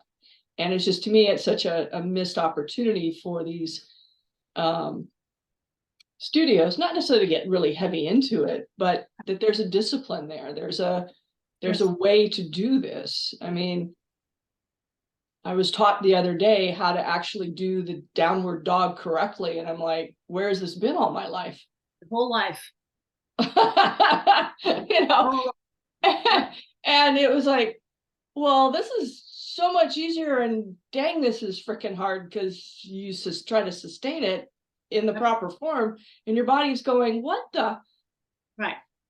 Because you have to be in balance, you have to be present, you have to, be mindful of what's going on. You have to say, okay, this is what I can do, and not be stupid, because I'm going to hurt myself. And that's why we have Bonnie, because Bonnie tells us. Yes, well, Bonnie just gets the super glue out and glues us back together, but she also gives us the proper position, and the proper positions. So and what Patanjali is saying here, in these first two sutras, is everything that you just said. The physical asana practice, and as we go through the 8 limbs, this will unfold. The physical asana practice is not only like one small aspect, but it's actually just the physical manifestation of the metaphor of all of this. Mm-hmm. You cannot not be in the present moment activity. You cannot be thinking about 10,000 things while you're trying to do downward dog appropriately, because you're not going to. And that's why, like, I'll point out one of my stupid pet peeves. That's why, like, super loud, like fucking hip hop music in a yoga class, I'm just like, I want to strangle somebody. Yeah. It's like, why is that happening? That is not the fucking anyway, I'll just zip my lip because okay. Adult beverages will be required shortly. So, anyway. Bonnie, did you want to say something? Oh, I don't know. I've been teaching for a lot of years. I taught for a lot of years. And, Lee, to speak to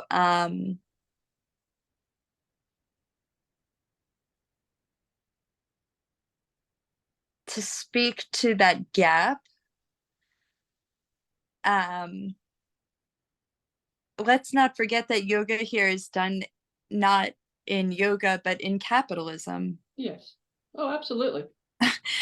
Yoga is done in capitalism, and you have a system set up where it doesn't resemble at all what yoga at its core really ought to be, which is a very personal and individual process that can't be replicated in, a class of 20 random human beings, right? So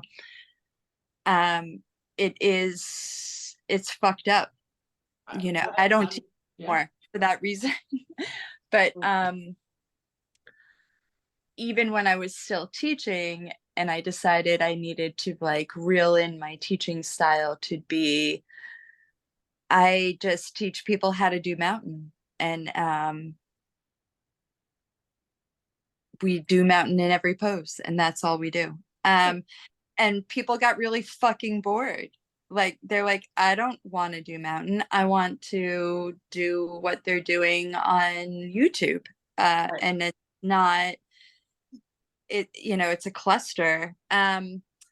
but at the same time, like I had a bunch of thoughts over the course of our conversation here tonight where even just going back to the weights, like being present because there's danger, right? You're doing something that requires your focus. And yet at the same time, like open, totally rhetorical question, is there a part of you that's really present with the weight, but has future involved, not a distraction? Like, what do I want to be doing instead of my weight training, like my grocery list or whatever, like putting that aside, but the striving or the reaching or the remembering all your form. I mean, like the mind is, the complexity isn't just about distraction. It's also about, you know, like it's about a lot of things. And so many things can take us out of, you know, just having a moment or an experience, you know, like wanting some kind of future out of it or wanting to be perfect or any of those sorts of discussions, right? Well, I think what you bring up is now intention. I think Well, there's, for me, that sure. the intention is my reason for doing this is to have a future state. Yeah. But in the moment of me having 50 pounds lifted over my head, that's the least of my worries right now, is my future intent. The future right now is I don't crack it over my head. Or I watch some dude try to lift 400 pounds going, you know, that could really hurt if you don't do this right. So, you know, I totally agree with you on the yoga and such. I guess I'm just, it's just an inquiry to me that there's such a missed opportunity and such a contrivance in the West under that word yoga. Now, I didn't know that 5-7 years ago when I first walked into a yoga studio. You know, so it's a path and it's a journey. So Absolutely. yeah. And what actually, you know, this goes again, we're going to take it a step further. We're going to go to Sutra 3. Tada drastu svarupe vashtanam. Then the seer or the self abides in his own nature. And what I do want you guys to do between now and when we get together in December is I do want you to read the commentary with these 3 sutras. I think that's really important. But what this actually means is that when we, and let's trace this from the first sutra, when we are in the present moment, we are in yoga. When we can restrain or extinguish the monkey mind, we are in yoga. And once that happens, then we are in our true nature. We are our essence. We get the ego out of the way and we become the soul. So, and it's very simple. I am present. I am extinguishing the mind chatter. And then what's left? What is left is my true nature. So when we want to understand, which is the conversation we started with an hour and a half ago, what is my true nature? Bruce Lee brings this up. When I'm not going against my true nature, then I'm in the flow. I can be water. And yes, your true nature may piss people off. And that's probably because they don't know what their true nature is. So there's actually steps to getting to our true nature. Be present. Extinguish the mind stuff. Extinguish the fluctuations of the mind stuff, which is really ego driven, because the mind is ego driven. It's a tool of the ego. It overanalyzes everything for the purposes of keeping you safe. This is dangerous, whether there really is a saber-toothed tiger or not. That danger could be walking into a room with a group of people. That danger could be going to a new location, etc., whatever the case may be. And the mind starts 10,000 reasons why I can't do this, 10,000 reasons why I shouldn't do this. Oh my God, we overanalyze, analysis paralysis. And then boom, we're gone. We're not in the present moment, and we're not in our true nature. The mind has fucking hijacked you.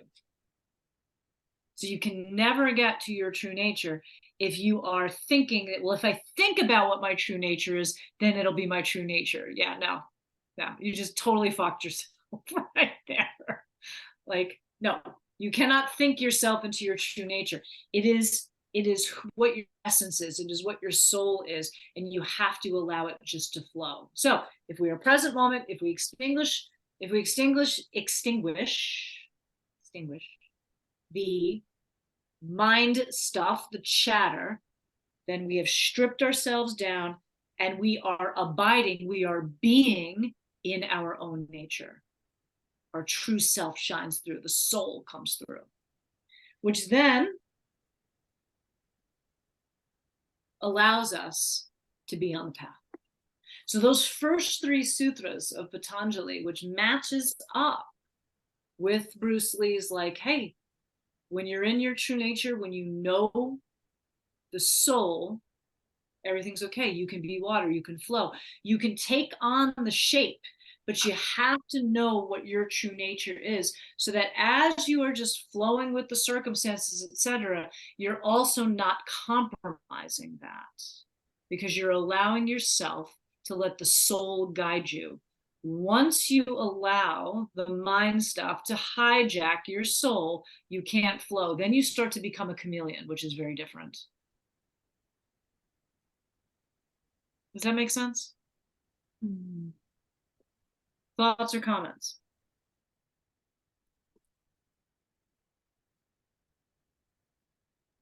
Like, it's a lot for Friday night. I get it.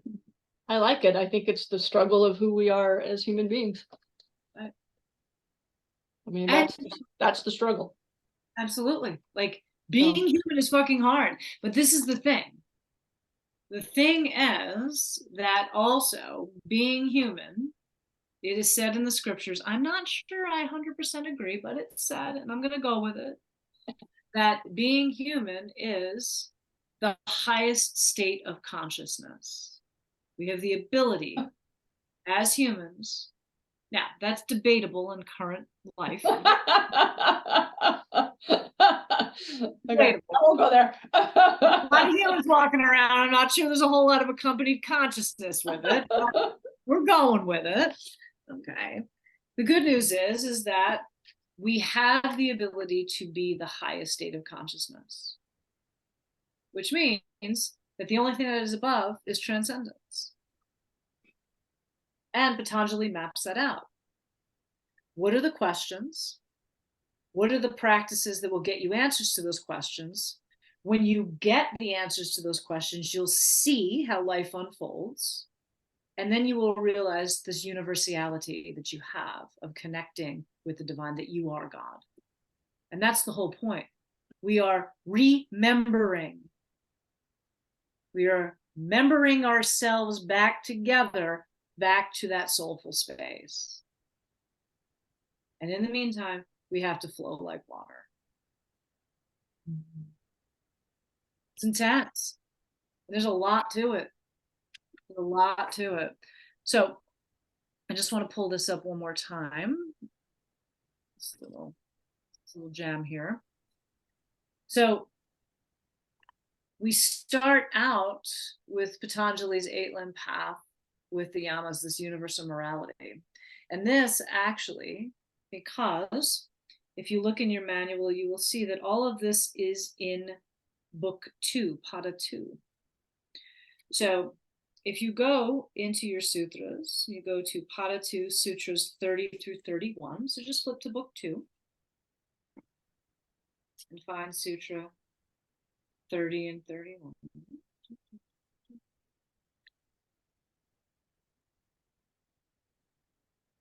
And you will see that the yamas are listed there, right there in 30. Ahimsa, Satya, Asteya, Brahmacharya, Graha, Yama. Ahimsa, non-violence. Satya, truthfulness. Asteya, non-stealing. Brahmacharya, continence. aparigraha, non-greed, and yama, abstinence. Yama consists of non-violence, truthfulness, non-stealing, continence, and non-greed. And this is the intro to the yamas with Patanjali sutras. And then subsequent to that, in all of the sutras that follow, we start talking about each of them individually. And I denoted that sutras 35 through 36. We'll start to unfold that.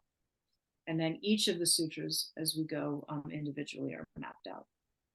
So in your manual on page 4, we have the yamas are broken down into 5 wise characteristics.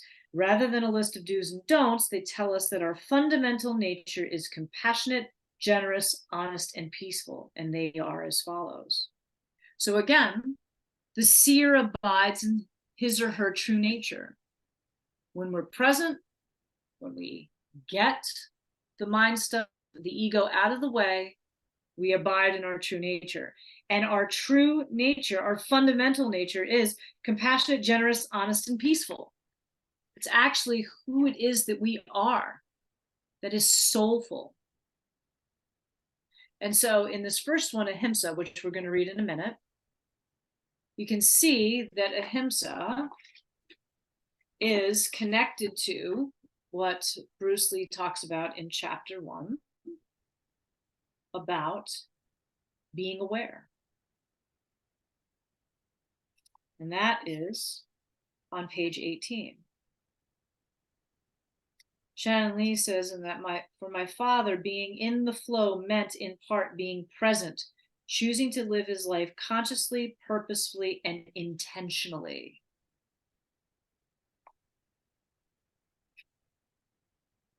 Purposely, consciously, and intentionally, which sucks out any harm to ourselves or to others. It is the nature of ahimsa. Bonnie, would you read ahimsa for us in the manual? The word ahimsa literally means not to injure or show cruelty to any creature or any person in any way whatsoever. Ahimsa is, however, more than just lack of violence as adopted in yoga. It means kindness, friendliness, and thoughtful consideration of all other people and things. It also has to do with our duties and responsibilities too.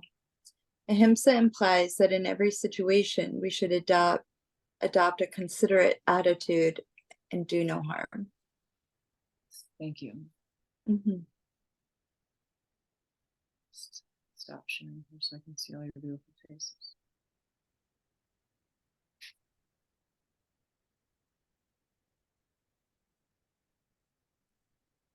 How many of you practice nonviolence?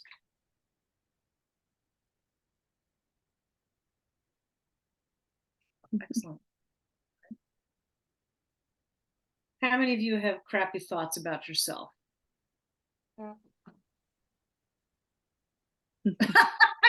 James like, woohoo! Come on, baby. Right? And if each of you don't raise your hands, you're full of shit, okay? Because we all do, all right? So what's very interesting about ahimsa is that we automatically think that it's an external thing. And yes, there's an element to that. I mean, Gandhi would talk about ahimsa. And, this idea that, doctors, do no harm, etc. We don't want to be violent in nature. And it's not just physical violence, mental, emotional violence, all of the different types of violence it is that can and is experienced in the world today. But we cannot be nonviolent in our lives unless that starts with the self. And so how do you talk to yourself? How do you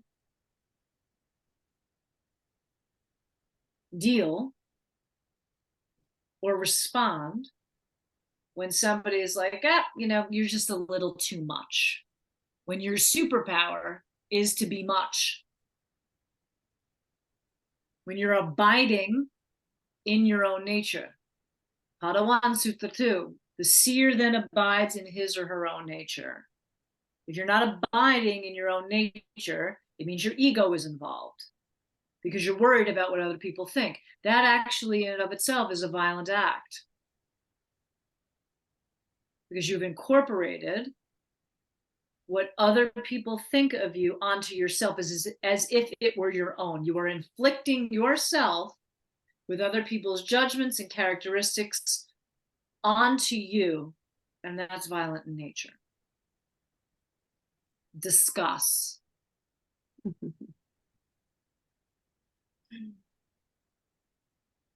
Jen, I saw a big like whoops on your face there. Come on, girl, give it to me.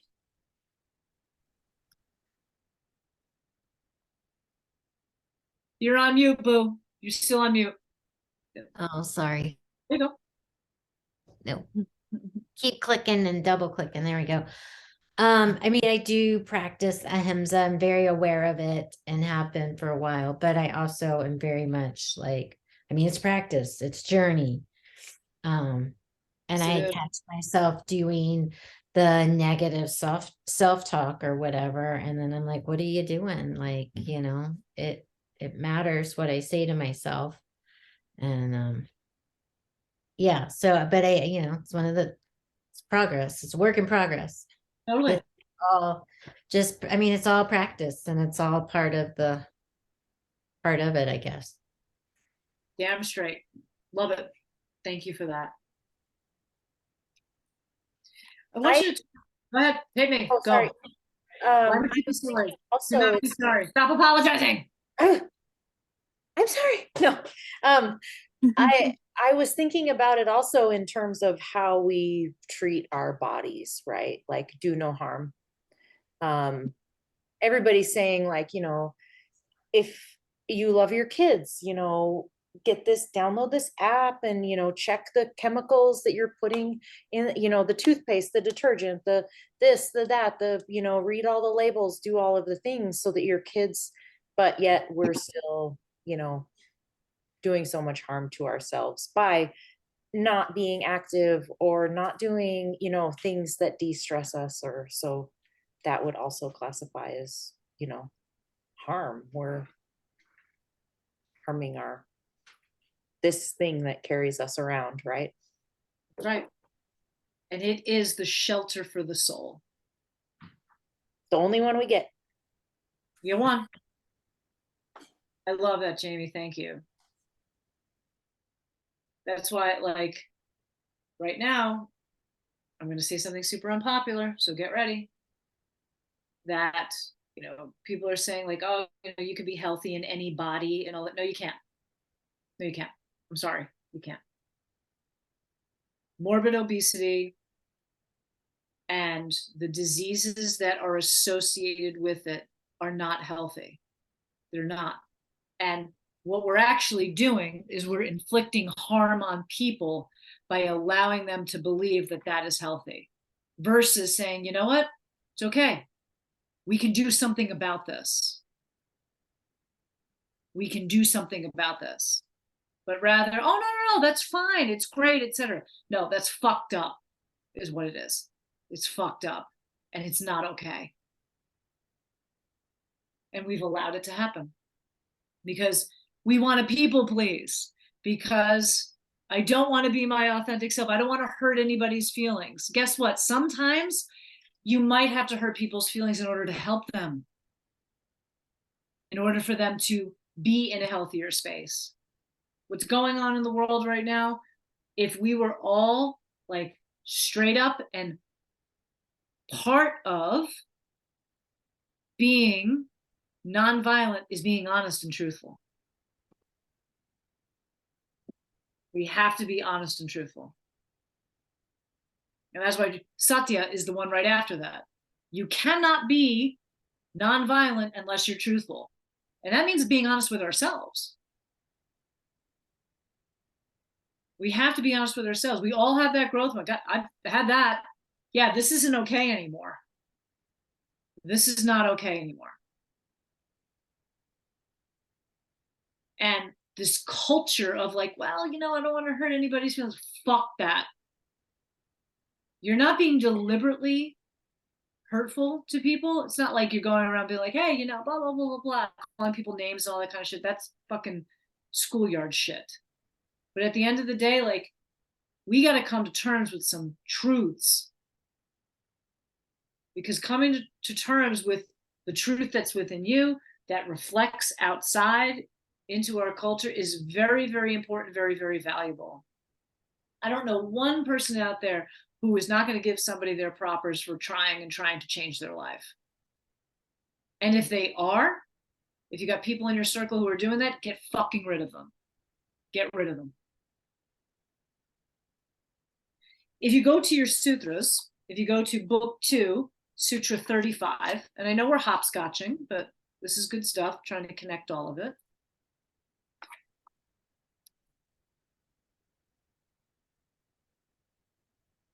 Ahimsa pratistayam tat samnidau vaira tayaga. In the presence of one firmly established in nonviolence, all hostilities cease. Starting with this 35th sutra, Patanjali covers the 10 virtues one by one. When the vow of ahimsa is established in someone, all enmity ceases in his or her presence because that person emits harmonious vibrations. Translation: when you get honest with yourself and you are nonviolent with you stop the self-negative talk, etc., things are harmonious. You can live in a harmonious way, but it has to start within. When you're good with you, it's easy to be good with others. Super easy. Because you know who you are. You are the seer abiding in your own nature.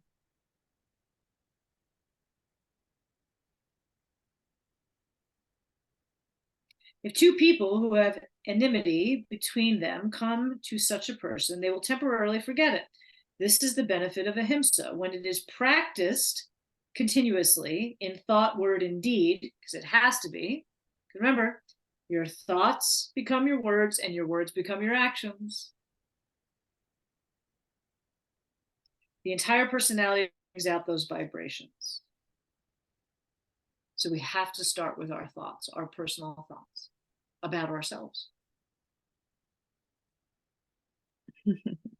I'm fucking great and I owe nobody an apology. You're fucking great and you owe nobody an apology. We use this word in our culture, confidence. There's an architecture of confidence. And believe it or not, a confidence starts with this. It starts with not being violent with ourselves. Because when we are present, when we show up and we extinguish all of the chatter, because most of that chatter is with some violent thoughts about ourselves. Well, I should do this, that, or blah, blah, blah, blah, blah, blah, blah, etc.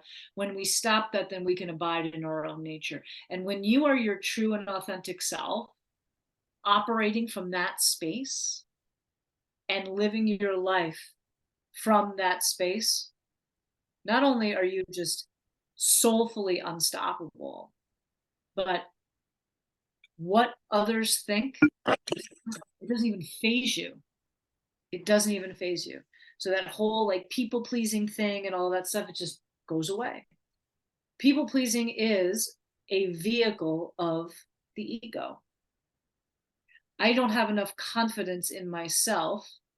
I have too much violent talk that confidence doesn't shine through. So therefore, I people please to try to get reinforcement from the outside about something that I already am. I want somebody else to validate it. Fuck that. No.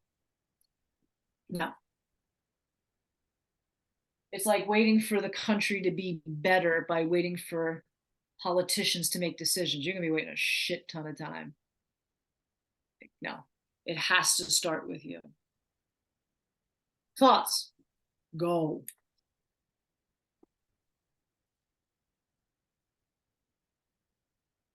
So I have some thoughts about the obesity thing that you said.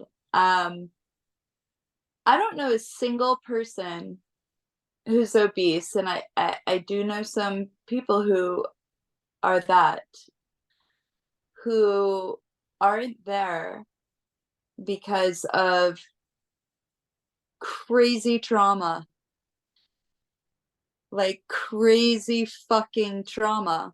Like, and I don't know anybody who is a people pleaser who became that other than as a survival mechanism. And I think that, well, I know that unwinding from those sorts of things requires not naming something. I also don't know anyone who's obese who doesn't know that they're obese and doesn't want to be obese. So the tension that I feel in what the perspective is of yoga, or the way that it's being conveyed in this moment of, or even just in this evening of discussion of, just naming something. I don't know that, just like, and I know where you're going with it, with all bodies are fine and everybody's fine and just love the body you have, is that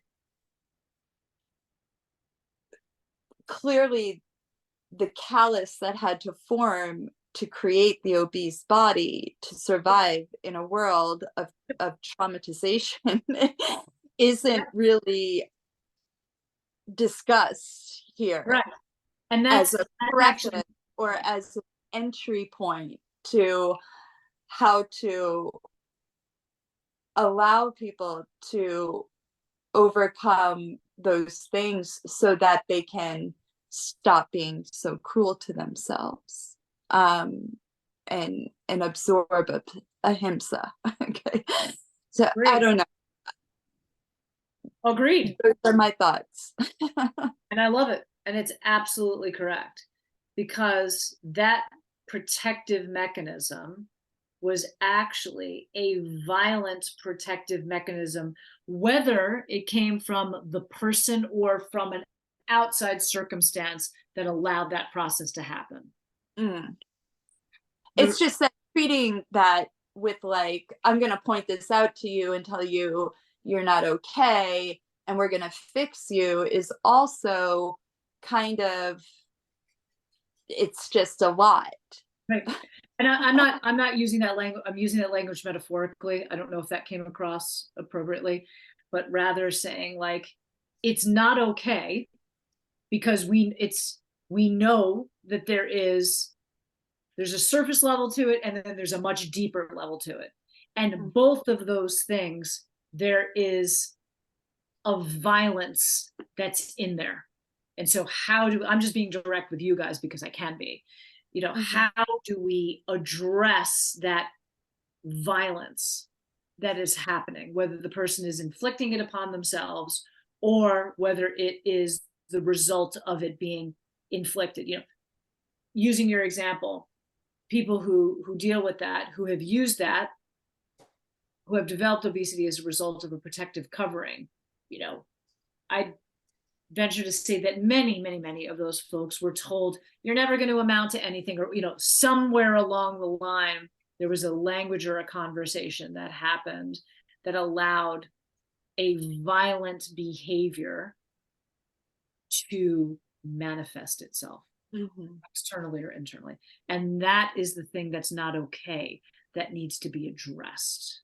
And it Because starts with the awareness bingo. that this was inflicted upon you, and you still have the agency and I like that word. to change things. They're not continuing to happen to you. It's very hard. And it's easy to get stuck because of the ease of it. It's harder to be aware and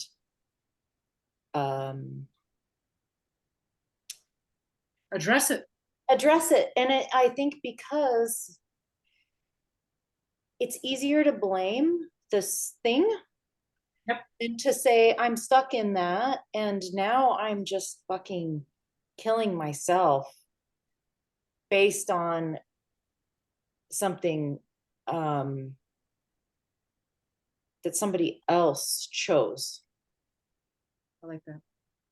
Which is really hard. I completely get it, but And I also feel like the flip side of that is the violence of being like beating ourselves with cudgels of like adhering to a really toxically like slim at all costs culture, or conforming to, you know, whatever. Like that this is also a way of violence to the body, throwing yourself around to, you know, create things. It's just it it's just all in play. Okay. And there are ways that people walk around saying, well, I'm glad I'm not obese, but you know, what other forms of violence are sitting inside of those bodies based on the same shaming bullshit that, you know, forms so much disease in culture. And that point goes back actually to like our principal Ayurvedic teaching. Why is there disease? Because we have a disconnection from source. We have a disconnection from who it is that we truly are. The seer is not abiding in his or her own nature. We have that disconnect, and that's why disease sets in. And I was just using obesity as an example. It could be alcoholism, it could be drug use, it could be, you know, addiction to porn, it could be, you know, whatever, like fill in the blank kind of thing. But the fact is that has a himsic root to it. And the ahimsic thing to do is to create the awareness and begin to address that in a way that allows the seer to abide in their true nature. I mean, it's complex and it's intimate. And we got to like one yama today. We got a long way to go, people. So, because we are about four minutes before our time together. So, but I appreciate the conversation. Any thoughts or other that you would like to share? Anything in our closing time? Interesting, not interesting, good, not good?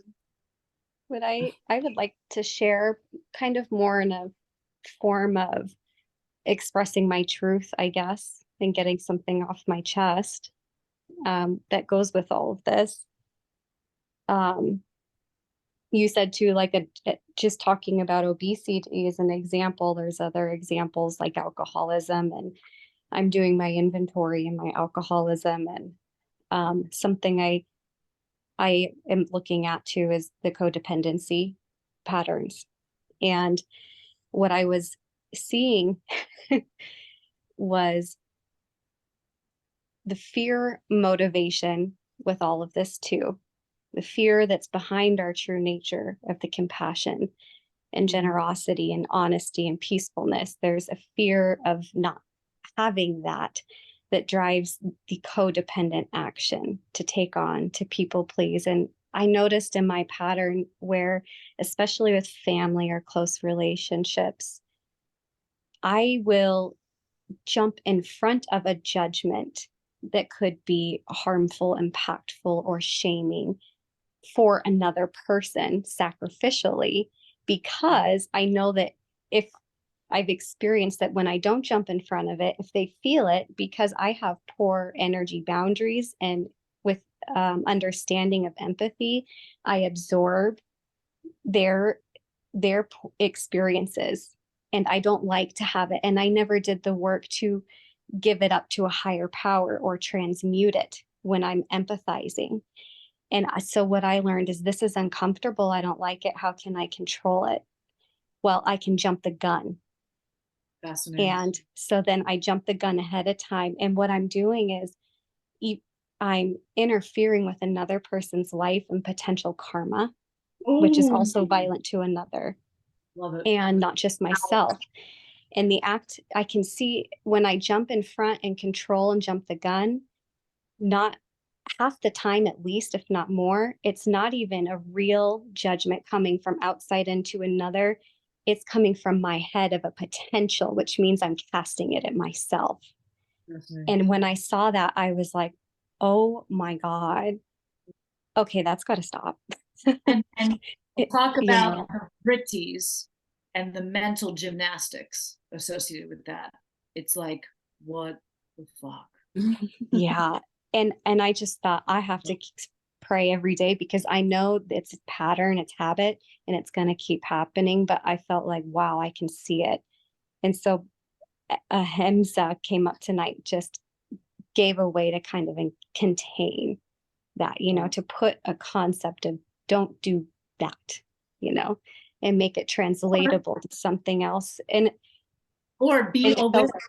Feels good to get off my chest and be like, I do this shit. Like, oh my God, I do not practice Ahimsa, you guys. I am so fucking violent. You know, I don't mean to be. I don't want to be. I don't think I am.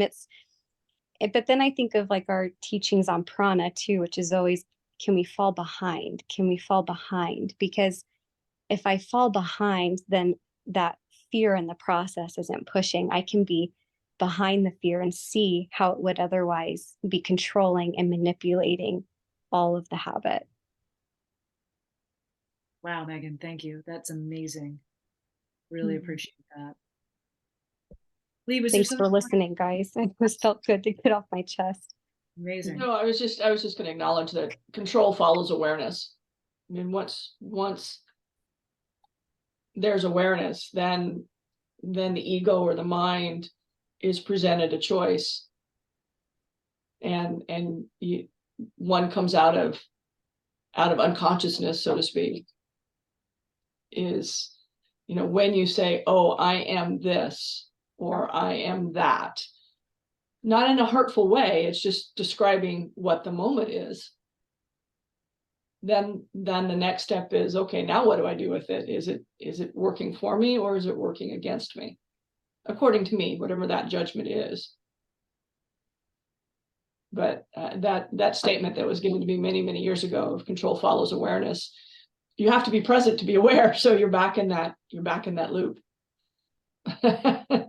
So Megan, well done. You just brought that Awesome. that thought. So thank you for sharing. So. We are 1 minute past, and I know it's a Friday night and people want to be with their families and all that good stuff. So thank you all so very much. What a great discussion tonight. I hope that these pieces are starting to come together for you. Please do move on to the next few chapters. You'll see the assignment in the book, and we're just going to keep hammering at all of this as we go along. In December, we are together for a full weekend, and we can discuss the couple of day makeup. I have some suggestions that I'll put in an email out to everybody, and we can noodle on that, and then we'll see one another next month. Thank you so much, everybody. So good to be with you tonight. Have a wonderful rest of your weekend. Jai Bhagwan. Bye. Thanks. Bye. Bye, everybody.